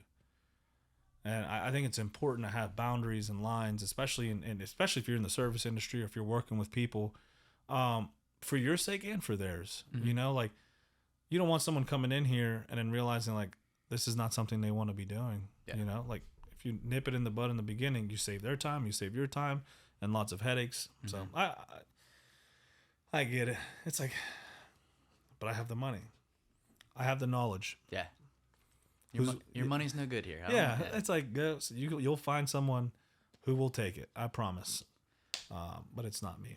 Let me change the subject on you. Let's go. Let's talk tattoos. We both have a lot of tattoos, man. I'm a big tattoo guy. Yeah. So when did you start getting tattooed? So my first tattoo, which was my last name, was when I was 17. That's a safe tattoo. Yeah, you can't go You're wrong not gonna with change your name. mind on it. Yeah. It was everything but safe. My older brother, he's like, hey, dude, like I was enlisting into the military, and I was like, I need a tattoo. You don't go into the military without a tattoo. So my older brother's like, I got a guy. I'm like, bro, I'm not 18. Like, my mommy's not gonna sign off on it. He's like, bro, don't worry about it. I'm like, bet. We go into this house, and this dude's doing house tats. And before this, I like researched, like, man, like it's the dangers of tattoos and stuff. And they're like, oh, make sure they open the needle in front of you, like infections and this and that. So we go into this house where this dude is doing a tattoo party. Someone sits down, he tattoos them. Next person tattoos them. I'm like, damn, dude, this is the worst case. Like, people were smoking, people were partaking in other things. And I'm like, I'm about to get a tattoo here. My first tattoo. Like, are you serious? Well, it's my turn. I sit down. Dude opens up a fresh needle. I'm like, oh, we're good. New needle. Cool. He's like tweaking, man. His hand's like this as he's coming. But as soon as he gets on my skin, it's... And I'm like, okay, this isn't too bad. Worst tattoo I've ever had. Yeah. Worst tattoos. Garbage. Builds character, though. You We'll got to go start somewhere with tattoos. They can't all be good. Well, I tell that to my tattoo guy now, because he's completely fixed all my garbage tattoos. Yeah. He's actually been on the podcast, Corey Speciale. Shout out to Corey. Yeah, I definitely gave him some work and a lot of cover-ups and fixes and stuff. But Nice. that was my first tattoo. What was your first tattoo experience? So my parents were actually cool with it. I have an older sister, and she has a lot of tattoos. She broke the ice for me. Oh, that's dope. Yeah. That's awesome. Yeah, she's 5 years older, and she has lots of really cool American traditional tattoos. So she kind of paved the way. Also, kind of inspired me. Like, oh my god, these tattoos are so cool. I want to get tattooed. So it's a Celtic band around my bicep. It says discipline. It's still one of my favorite tattoos. Why discipline? Even from that young age, man, I was just always fascinated and encouraged by like that philosophy as like, I am going to make myself do what I know that I need to do regardless of any external factors. People don't realize how important discipline is. Like, I love when people go, oh, it must be nice because I get to go to the gym. It's like, what do you mean I must be nice? I wake up at fucking 4 a.m. to go to the gym at 4:30. Nothing nice about it. What do you mean it must be nice? Well, I don't know how you do it. I just do it. Yeah. Like, I don't wake up. Like, people think of me because of this podcast, and because people think I wake up, I look in the mirror, and I'm like, I'm going to fucking eat today. It's going to be awesome. And I go to the gym, and no, you know how I wake up? My alarm goes off. I'm like, fuck. I sit on the side of my bed, and I think about, man, dude, are those 2 hours of sleep really going to do something for me? Mm-hmm. maybe, but then I'll be pissed I didn't work out. No, I got to go to the gym. Yeah. I'm brushing my teeth. I'm looking in the mirror. I'm like, man, I can go to sleep right now. That'll be the easy route. I'm like, no, I'm just gonna eat my eggs, drink my water, get in the car. I'm driving. I can turn around right now and still get an hour, or I can sleep in the parking lot. Pull in the parking lot. No, I gotta walk in. I walk in. I'm like, you know what? I'm here. I'm just gonna do. I know the movements I have to do because I do have a plan for my. I know the movements I have to do. I'm just gonna do the movements. I'm gonna load it how I'm supposed to load it and do the movements. And boom, boom. Next thing you know, my workout's done. And you feel good. And I'm like, I feel great. Yeah. No one ever regretted finishing their workout. Yeah, very well put. It's like, but you do regret when you miss it. Mm-hmm. Like, man, these let's say you do skip, you sleep, you wake up, you're still tired, you're still miserable, but now you missed your workout. You lied to yourself. Mm-hmm. First thing you did that day, you lied to yourself. You set an alarm clock. You promised to go to the gym to yourself that morning. You snoozed it. You slept in. You lied to yourself. How's the rest of your day going to be? Yeah. So it must be nice. It's not nice. It sucks. Mm-hmm. I'm not motivated to do it, but I've built that discipline. I've made it. This is what needs to be done for today, for today to be successful. I need to go to the gym. I need to show up to work. And that's the funny thing. People don't miss work. Well, some do, but you get people who show up to work. Well, that's because I'm getting paid. It doesn't matter. They won't show up for themselves. Yeah, you don't have to show up to work. There's nothing saying you have to show up to work. You don't get paid. You get fired. You get a new job. Life goes on. Why do you choose to show up to work every day? Because it's a priority to you. Mm-hmm. You want to get fit. You want to get healthy. You want to build muscles. You want to, whatever your goal is. Is that a priority for you? You have to develop the discipline. And it translates in life. You develop the discipline in the gym. You now start showing up for other things. One thing I've always said from the beginning is I will not negotiate with my gym time. Mm-hmm. That's a non-negotiable for me. People like to go out, drink or have food. They're like, hey, bro, let's go. All right, I'll meet you after the gym. Oh, I'll just skip the gym. No. Like, people don't even ask me that anymore because they know it's a non-negotiable. Mm-hmm. It's like it's something I've developed a discipline in. And I am how I am today because of this discipline. You don't get Ish today without the discipline that I've built in a lot of my, training and all that. So it's like keeping promises you make to yourself. Then you have like an internal integrity, knowing that's the type of person you are. Where you're like, I don't really care how I feel because I'm gonna go do this anyway because that's who I am.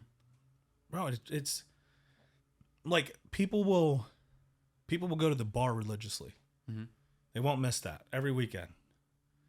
But they don't have time for the gym. And I'm just like, where do you cool, if you want, like, I'm one of, me, I love my tequila. I love socializing. I love going out. I love being out with people. Like, I enjoy that. What's your favorite tequila? I'm a tequila guy too. So what's my favorite tequila in what sense? Bar setting or in general? What do you keep at home? So so at home, it's Terramana. Let me tell you why. It's one of the more affordable tequilas with no preservatives that tastes good on its own. And I like drinking tequila. Like, I don't put it in anything. I don't put it with ice. I drink it alone. So it's one of the more affordable tequilas that you can enjoy at home and you're not paying $150 a bottle for. I've recently got put on Tequila Ocho, which is semi-affordable. It's really good. I've never had that. So I was in California, and I was at this house party, and this dude's like, his whole back shelf's tequila. I'm like, oh, I love tequila. He's like, oh, do you have? He showed me this tequila app where like there's a community that rates the tequila, and then like panel members who rate the tequila. Oh, he's deep in it, dude. I'm like, I thought I was in the tequila. So he gets me this. He's like, you ever had Tequila Ocho? I'm like, no, can't even say I've heard of it. Pulls out tequila, Reposado and Blanco. I'm like, I'm more of a Reposado guy. He's like, boom, tries this. Love it. He's like, you ever tried this? Pulls out another bottle. But we like technically like 7 shots, but we're sampling. Sampling, yeah. We're sampling. That's professional. Dude, I'm like, yeah, we weren't having shots, we're sampling tequila. Dude, he's just pouring me down. I'm putting it in this app that I just downloaded. I'm like, so recently Tequila Ocho Terramana is at the house. So now you have the app. You are also a tequila aficionado. I'm kind of a big deal in the tequila world. But it's so funny because you go to the bar and you're like, let me get Casamigos. Like, it's bar tequila. Yeah. Or Clase Azul. Oh, you go to a club or a resort and it's like $400 bottles. Mm-hmm. Like, bro, it's average tequila. Yeah. What's your favorite? Damn, dude, you just roasted me. I love Casamigos and Clase Azul. No, hold on. Let me backtrack. Those are my go-tos at the bar. Yeah. I enjoy them. But when you start talking like tequila, like nerd tequila, it's like those aren't even on the board. Yeah. So like I roasted myself too because that's what I drink. And those are like the popular ones. Yeah. I'm sure you and the guy that you're talking about that knew the app and all that He's stuff. he's in a whole different world. And he probably knows a lot of small label stuff that's Yes. that's way more niche. It's almost like collectible. So that's pretty cool. I'm not that deep in it. It's the same like craft beer. Yeah. What's your favorite beer? I like some Golden Monkey Victory. Okay, so you're in that realm. Mm-hmm. You ask me, I don't really drink beer because I just drink tequila. But if someone asks me, hey, what's your favorite beer? What's your go-to beer? I'm like, oh, Corona. Mm-hmm. Oh, that's not racist. No, I'm Puerto Rican. I'm not Mexican. Like Corona or Miller Lite. You talk to someone who dives in beer, they're gonna be like, garbage. Yeah. Like, all right, well, fuck you. How about that? No. Yeah, right. No, but it's like That's when you just choke their ass out. Yeah, well, can you fight? Oh, you can too. Okay, cool. We won't go into that, but it's like, yeah, it's someone who's so niche, or like you're very niche in the fitness world, right? Mm-hmm. You ask someone who just dabbles in the gym, hey, like, what's the best way to build your chest? Bench press. Like, okay, maybe. Or you're like, no, you need to hit these 3 in this way because that's gonna pump the blood the most. Like, it depends where you're at in life. Right. So I like Clase Azul, I like Casamigos, and Terramana's at the house. Yeah. So tequila. Do you have any new tattoo plans coming up? I see you got 2 sleeves. 2 sleeves, my leg's done. Nice. I wanna get this other leg started, and then eventually just like, yeah, it's a lot of time. I've been talking to my tattoo guy. He's local in Pittsburgh. So he's actually in Millville now. Okay. He's under 3 Rivers with Bruce. Okay. Joe Bruce is my guy. Oh, he's the man, bro. Yeah, dude. So full color traditional. Have you seen? When's the last time you were there? Maybe like 2 years ago.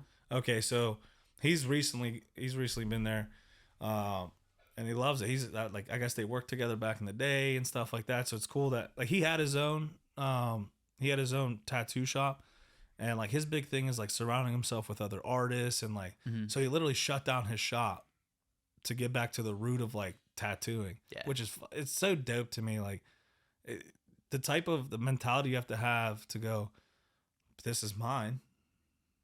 And humble yourself to go, you know what? But like, I've lost touch of what tattooing means, so I want to dive back in there and kind of like restarted. Yeah, but like he's not because he has surrounding himself with good people. Yeah, and he loves it, dude. He loves it. Good work environment. Shout out 3 Rivers Tattoo. Facts, dude. That's a great tattoo shop. I go there. I went there a couple. I think it was a couple months ago or last month, just to hang out. Yeah. Like he's like, hey man, I'm done around. Yeah, he's like, I'm there. I'm done at 7. We can go grab food after. I get there like at 5 o'clock, 6 o'clock, just to like chat it up. Yeah. But it's a cool environment, man. Like a lot of people, a lot of clients, a lot of other artists. You're all talking about random shit, you know. I said to him, you should mic up during a tattoo. Yeah. The stuff that people talk about. It's honestly similar to the industries we work in. I'm one-on-one with a client. We're having deep conversations. You're one-on-one on your podcast having deep conversations. Tattoo game is the same way. Like you get into some deep shit. Or a barbershop. Yeah. Like anything that requires you to like. Exactly. You're working on someone. It's a very personal conversation, but you can learn a lot about people in general. Just learn a lot about the human condition from those conversations. Yeah, and then you gotta get a feel of like who they are and what they're about, and like you can start diagnosing like, okay, like if I gotta approach him in this way, you know, because that's how he's gonna be more receptive to what I'm saying. Yeah. Rather than someone who's like, you can be like, hey, you're gonna do this, you're gonna do this, you're gonna do this. Okay. Maybe you're like, hey, some people require some explanation, right? Hey, this is what we're gonna get into because X, Y, and Z, and I think it's gonna benefit you the most. Like, oh, okay. Like people need that extra depth, that extra layer. So it helps you diagnose all that and stuff. It's an interesting way to make money and live your life, because some people work in offices and don't talk to people all day. Yeah. And then they go home and they have to have conversations with people and they're like short circuiting. Yeah, but they have that comfortable salary though. I heard a quote that was like, one of the most dangerous things in life is a comfortable salary, because you're not going to pursue your passions. You're not going to hit your life goals. You're not going to be checking off the bucket list. You get that comfortable salary with a nice, cushiony corporate job. I'll give you one better. It's the death of you. I'll give you one better. You know what the death of you is? Comfort. Yeah. Comfort. If you are comfortable, you will never grow. Yeah. You will never need to. You will never want to. If you are comfortable, and that's why, like, when I meet people and they're just like, oh man, I'm good, I'm comfortable here, I'm like, man, there's not many conversations we can have, because I am never comfortable. I'm always trying to, and maybe that's a problem. For some people that is, and I understand that. I can actually relate to that, but I'm always trying to do something better for myself, for my family, for my friends. Like, imagine if I got comfortable in this podcast. Yeah. And I'm just like, oh, this is the way we'll do it every time. It'd be boring. And correct me if I'm wrong, but that's kind of the point of the podcast, is kind of gravitating towards discomfort, gravitating towards the uncomfortable to achieve self-improvement. The next thing, growth and comfort can't be in the same room. If you're trying to grow in anything, in your corporate job, if you want to be promoted, if you want to get the partnership, if you want to be that next thing in your industry, in your field, whatever it is, you can't just sit at your desk comfortable. You're taking on more work. You're coming in early. You're staying in late. You're having difficult conversations with the bosses. You're having difficult conversations with the clients because you're trying to expand and grow. You can't grow if you are comfortable. In Muay Thai, if you're not pushing your training, if you're just comfortable, oh man, that's going to make me get out of breath, or you're not going to grow in Muay Thai. In the gym, if you find a weight that you're comfortable in, you're not going to grow. No progress. There's no progress. You need to load in the gym. You need to load in life. You need to push. You need to propel. If you're comfortable, you can't grow in anything. In faith, if you're not reading the Bible or going to church and asking yourself those difficult questions and going, man, that's me. That's me. And you're not trying to change that because, but I'm comfortable here. It's like you gotta challenge your own belief template. Yeah. That's in any realm of life. If you are not trying to push yourself or grow and you're comfortable, there's going to be someone who steps over you. I have a poster in my room. You would love it. It's an hourglass. It's like a skull on the top of it, sand coming down through the hourglass, and it says, "Comfort is a slow death." And then underneath it says, "Prefer pain." You need that shit. Yeah, dude. You need that. You have to send me where I can get that, because that is how I live my life now. I try. You have to try to be comfortable in uncomfortable situations. Like that's the goal, because the more you become comfortable with being uncomfortable, that's when you start, like that progression just becomes innate in you. It becomes like that's what I need to do. It's like second nature. It's just like you could be faced with a really, really difficult challenge, and you're just like, man, that's just what I do. I do uncomfortable shit all the time. It's just what I do. So that's like, it's not even like you have to muster this like courage to attack it. You're almost like stoic and monotone. You're like, well, that's just what I do. Well, and it's like people think that it becomes like you're fearless. It's like, no, it's still. I talk about my experience skydiving.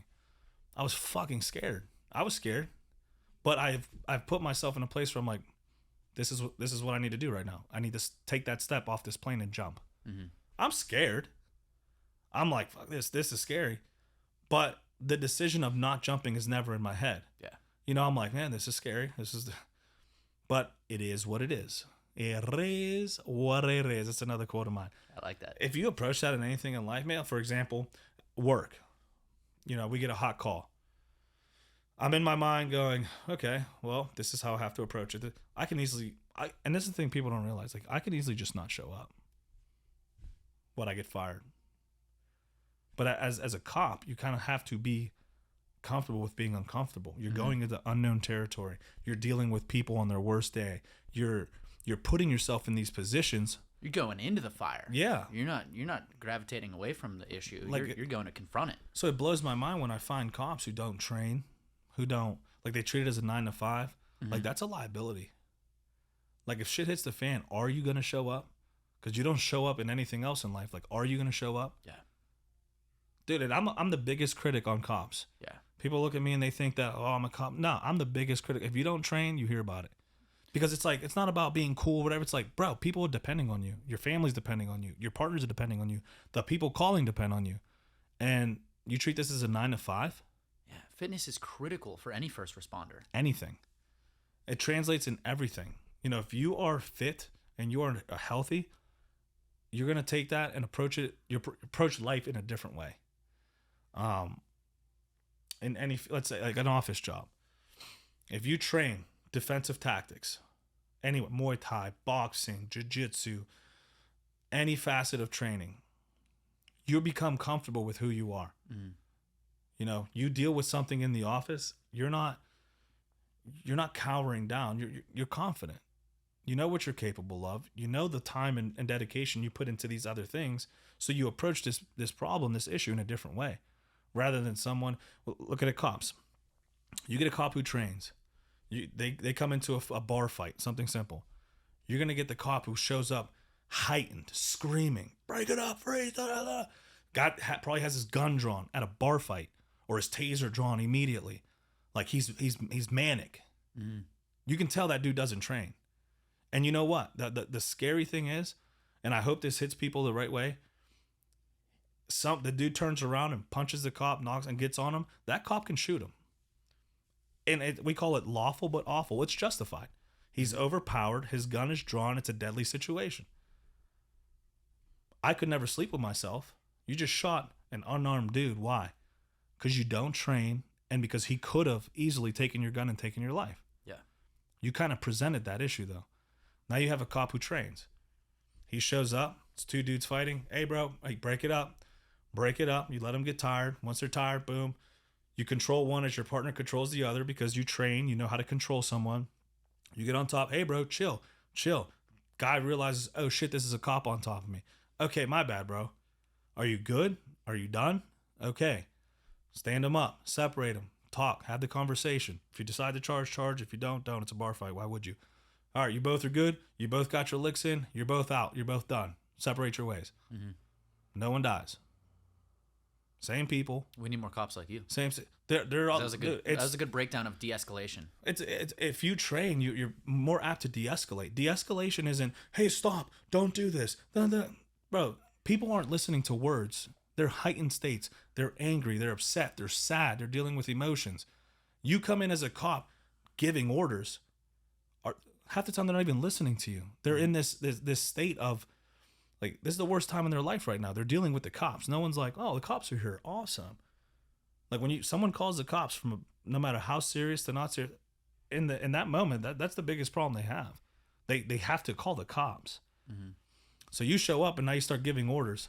Who the fuck are you to give orders? You have a shiny badge and a gun on your waist. Cool. There's no rapport.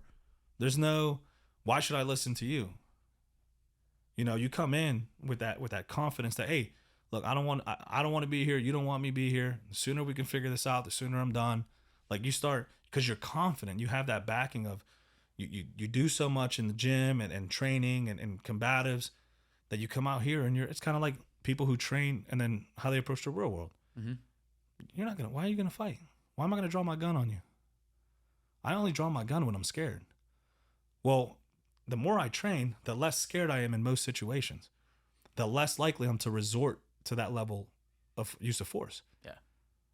So it's like, dude, if you're a cop and you're not training, you're doing yourself a disservice. We'll make it selfish. You're doing yourself a problem because you're opening yourself up for liability, litigation, your family, your partners, the citizens. Like you're doing yourself a disservice. What's 1 hour a day or 1 hour a week? Not to mention you could get injured on the job if you're not fit, which we see a lot of. We see a lot of cops who pick up a tree and blow their back out. They're off for 6 months. It's unfortunately common in that field that you get less fit over time. Whereas most occupations, they would expect you to improve over time. If it's your 20th year as a surgeon, they would expect you to be better than your first year. But in policing, you're most fit when you first start. And over time, you get less fit. Lots of long hours sitting in a car, lots of, you're eating out a lot. You're not taking care of your body as much. Stress. It's stress. You're not sleeping right, so you can't go to the gym the next morning. You may have seen something very disturbing, and it's going to throw off your sleep pattern, your recovery. But I would say it's a fundamental issue in policing that needs addressed is the focusing on like longer term fitness. And it's not just that we want all of these cops to be these like jacked sprinters that they can catch the bad guy. It's also for the police force to reduce liability, even in like cost of injury and stuff like that. Oh, dude! If you take off on a run and you screw up your ankle, like that cost is gonna fall back on the police force one way or another. So for them to improve their costs, it would actually be in their best interest to really focus on the health and fitness of the police officers. Bro, it's so true. It translates to everything. Less likely to use higher levels of force, less likely to be injured. That all falls on the citizens, the taxpayers. If you have a cop who just shows up for a shift and leaves, he's more likely to be hurt. He's more likely to take off. He's more likely to escalate instead of de-escalate. Mm-hmm. And that's the thing. It all boils down to the money. Like if you have a required PT test every year, well, now you have to provide that cop time on shift to work out. Why? Work out on your own. Like this, you're in you chose this profession that requires you to be fit mentally and physically. But now you're asking for time on shift. Just work out at home. Mm-hmm. Work out before shift. Work out after shift. Luckily, my department encourages working out 1 hour on shift. Like I have that luxury. Most places don't. I never take advantage of it because I'm up at 4:30 working out. But I use that time to cover the road so other guys can work out who can't work out at home, who have kids at home, who have other things. But it's like my department has that. And a lot of the neighboring departments are starting to jump on this train of like, hey, being fit, training, like that's important to lower overall liability and costs. Mm-hmm. But we see departments where, not fat shaming, but you see this 300-pound cop who gets out of his car and he's out of breath. That's you literally show up to work every day and you look at this guy and you don't see that as a problem. It blows my mind, man. It blows my mind. And yeah, I'm hypercritical of cops because I can be. Mm-hmm. Because I work with guys and girls who fucking get after it every day, who train, who and they have families, they have things going on at home. You can do it if you prioritize it in any industry. It's not just policing. Like, oh, I don't have time. What do you think? I have 50 hours a day that I've been given because I work out. So like I get this extra bank of time. We all have 24 hours. Mm-hmm. How are you spending to use your 24 hours? You go home, you binge watch. I just stroked. Binge watch Netflix, and then you play video games, and then like, don't tell me you don't have time. You have time. You're just not using it appropriately. And if you're a video gamer, cool. Like do it, whatever. But don't tell me you don't have time. You have time. It's not a priority to you. That is a good point that you bring up, that anybody can attain health and fitness. Anyone. It doesn't matter your socioeconomic status. There's challenges that you're going to face for sure. Depending on your background and things like that. But it's feasible for anybody. You don't have to be rich to be fit. Running's free. Yeah.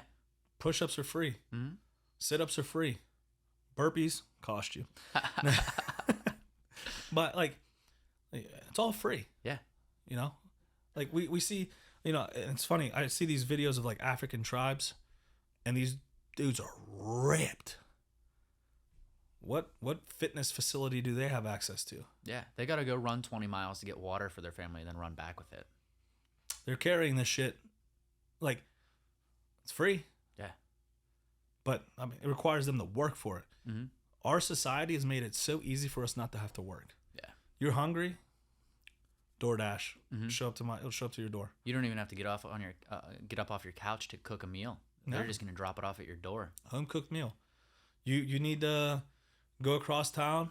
Oh, I don't have a car. Well, Uber. Like we've made being comfortable so accessible in our society that we have to create issues. We have to create issues so we can be more comfortable. Yeah. Hey, fast food. You hungry? You don't have to cook. You just have to go to the drive-thru.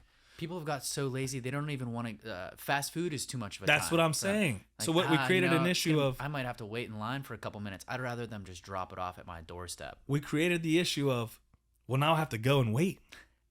That's an issue. Like before, I had to go harvest my ingredients and food and meals and kill the animal, drag it back, process the animal, prepare the animal, cook the animal, eat the animal. That was a problem. Well, let's just have restaurants that do it for us. All right, cool. Now we have to go to a restaurant and wait 30 minutes before the meal's brought. Well, now we have fast food restaurants. Well, now there's a drive-through. Oh no, now I have to get out of my car and go in. Well, we'll make a drive-through.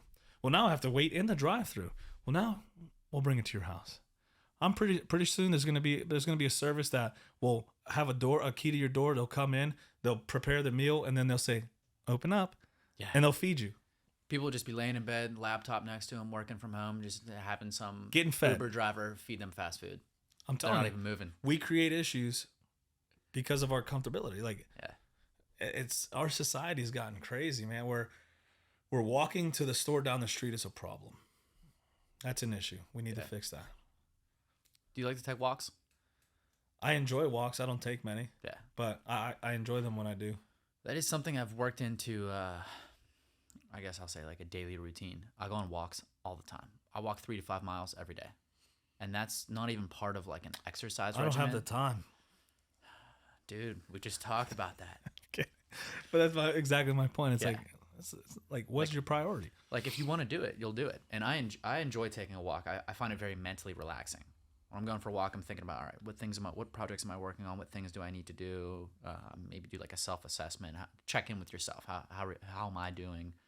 Things like that. What are some relationships that I haven't done my best to maintain? Who are the friends I need to call? Who haven't I talked to in a while? I'll think about all that stuff. 3 to 5 mile walk. It's a lot of thinking. That's a lot of time to think. Yeah, but it's good because they're all good thoughts. And then I'll get back. I'll usually I go on a walk after I eat lunch. I'll eat lunch, go for a long walk. It's going to help me digest. Yeah. You're burning calories while you're... And remember, this is usually my second walk because I go for a walk in the morning as well. So 2 walks a day. There you go. That's how you look fit. All right, got it. Well, so what advice would you give people who are looking to change their life, get fit, but it's kind of daunting, It's like gyms are scary. Mm-hmm. They have to encounter the fact that they need help, which a lot of us hate to admit that sometimes. Like, what advice would you give people looking to change their life, whether it's pursuing a new career or improving their health and fitness? Yeah, that's a good question. Let me give you 2 separate answers. One, the first one I will answer is like, hey, general person wants to become more healthy, fit. They don't know where to start. Start as small as possible. It could be like, we were just talking about, it could be like going for a walk. You don't have to go to a powerlifting gym and do your max deadlift on day 1. Maybe just start going for a 10-minute walk after you eat, something like that. And honestly, for an overweight or obese individual, and this is published research, one of the best things that they could implement to lose weight is going for a walk after a meal. It's so simple. Hey, after you eat breakfast, go for a 10-minute walk. After you eat lunch, go for a 10-minute walk. After dinner, another 10-minute walk. You did 30 minutes of walking throughout the day. Your metabolism is stimulated. It's simple. It's free. It doesn't take a lot of time. So for somebody that wants to lose weight and I don't know how, I don't know how to cook. I don't know what food to buy. I can't afford a gym membership. They have infinite excuses. There's really no excuse to take a short walk after a meal. Going back to that original question, like what is like the general advice I would give? You need to have a game plan or some sort of system or structure in place. You need to follow some sort of pattern. That could be, you can get super detailed in terms of what you're eating each day and calculating your macros and all this stuff, but that could get confusing. Simplify it. Try to eat clean. Try to exercise regularly. Try to get enough sleep. If you're doing those things, then as you progress and get more into it and start to see these physical changes, and you might get inspired and want to deep dive into something, like maybe now I want to start bodybuilding, or maybe now I want to learn a martial art, or I want to get more dialed into my nutrition. I need to eat more fruits and vegetables, and then maybe start taking supplements and things like that. You can deep dive into it, but start off hitting the basics. That's an interesting point, because a lot of times we'll set goals, and goal setting is important, but how you set your goals is also important. If you want to get into MMA, right? We'll set a goal. I want to be in the UFC in 5 years. There's a lot of things you need to do before that, and then 5 years come and you're not in the UFC and you, quote, failed your goal. It could be daunting, which causes a lot of people to not pursue that goal anymore. So a lot of times what we need to do is set up a lot of smaller goals, attainable goals, because that helps with morale. That helps with our, oh man, I did that. I can do this, So like, I want to be in the UFC in 5 years. Okay, first goal is I need to be in the gym 2 days a week, training. Boom, you're doing that. Man, okay, I'm doing, all right, I need to get my nutrition in check. Another goal. Boom. I want to incorporate jiu-jitsu, ground game into my stuff. So now that's a goal. I want to do jiu-jitsu 1 day a week. Like, we need to have bite-sized goals that are attainable. And that's what pushes you to that big goal. You got to have, as Dempsey said, when he was on the podcast, there's 1,000 trophies you need to earn before the one everyone can see. Oh, that's a great breakdown. Dude, it's amazing. That changed my life on how I approach goals. Like, I want this podcast to be, I want to partner with Spotify. Well, first thing I need to do is I need to get viewers. How do I get viewers? I need to create more content. I need to post at least 2 times a week. Like, we got to start smaller goals that we can are easily achievable, so that, because you're thinking on your goals, you're setting on these goals.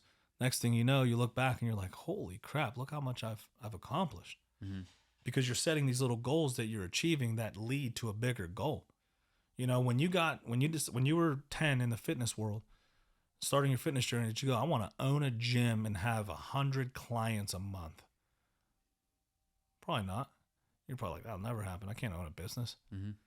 Like, you set these little goals and you do these little things, and then now you're sitting there across from Ish Lopez on the Relentless project talking about Totem TMP. Goddamn right. Brought that back. You see that? So yeah, no, that's a great way to put it. Like, yeah, you have to. As you were saying that, I was thinking, and this is kind of corny or cliche, but I'm all about corny and cliche. Sometimes it works, but I've heard goals should be, it's an acronym, SMART: specific, measurable, attainable. I think that's right. Realistic and time oriented. So like hitting those different factors are key. SMART goals, people. That's right. That is SMART goals. That's going to be the episode time. SMART goals with Liam Carlin. And I think where I read that is actually through like the personal training certifications I have. That was through chapters I've read on weight loss. How do you sit down with a client and help them set a strategy to lose weight? I personally love working with clients on weight loss projects. I've never had an issue with my own weight, and I love helping other people with that who do have that issue. It's a big issue in America. It's one of the biggest issues we have. No pun intended. Yeah. It's a massive issue. That was good. No, it is. We're one of the most obese countries. Yeah. And I really enjoy sitting down with people and trying to put a strategy together. And then it is so rewarding to see somebody who's overweight, maybe doesn't have a lot of confidence, they're weak, turn themselves into the opposite. They've lost weight. They've gained confidence. They're strong. That is so satisfying. That is why I'm a personal trainer. That is why I do what I do. That is so satisfying to me. It's not just that I want to be in a gym all the time and I want to work out all the time. I like taking somebody who's on the opposite end of the spectrum of me, somebody that's been working out my whole life. I literally work in a gym I work out 7 days a week. There's never been a period of time where I wasn't focused on exercise. I want to take somebody on the opposite end of the spectrum, somebody that has never exercised. They actually get anxious when they're in a gym. They hate the idea of fitness. They're the polar opposite of me. I want to work with someone like that and convert them into a more healthy lifestyle. Oh, it makes you, like, every client that you can do that with, it pushes you into that realm more of diving into it deeper. And it's something you can see, you know. You show them a picture 6 months, and then from now and then 6 months later, and that's something they can see. They can visualize. They're like, wow, look at that change that happened. You know, because a lot of times I want to be more confident. You can't see that really. You know, you can think about, well, I never liked going to the gym. Now I do. Right. It was hard for me to start conversations with people. Now I can. Yeah. Like, those aren't very tangible items. But when you can say, man, I lost 60 pounds, or I have a 6-pack that I can see now, or my definition is there. Like, those are things, tangible items you can see. Yeah. It's awesome when you can help others attain that stuff. Oh, bro, that's dope. I'm very fortunate that I've had a career through training where I've heard from my clients and I've heard from people, hey man, you've really changed my life. Sometimes people get teary-eyed and they'll be like, dude, you really changed my life. That's awesome. Not everyone has an occupation where that's something they hear. I actually hear that on a regular basis. And there's nothing more inspiring than that. You can't put a dollar on that either. Yeah. I tell people all the time, like, I do things for people because I genuinely love people, helping people. And why didn't you charge for that? Bro, you see that smile on their face? Yeah. You see how that changed them? You can't put a dollar on that. Like, to me, if it comes back around, or if they can impact someone else that way, that's my payment. If I get hosed at the end, cool. That's awesome too. Yeah. Like, you can't put a dollar amount on changing someone's life like that. So I appreciate you for jumping on the Relentless project. This is the one with Liam, Carlin, and Totem TMP. Hell yeah, brother. Thanks for having me. Anytime, brother. Later. All right.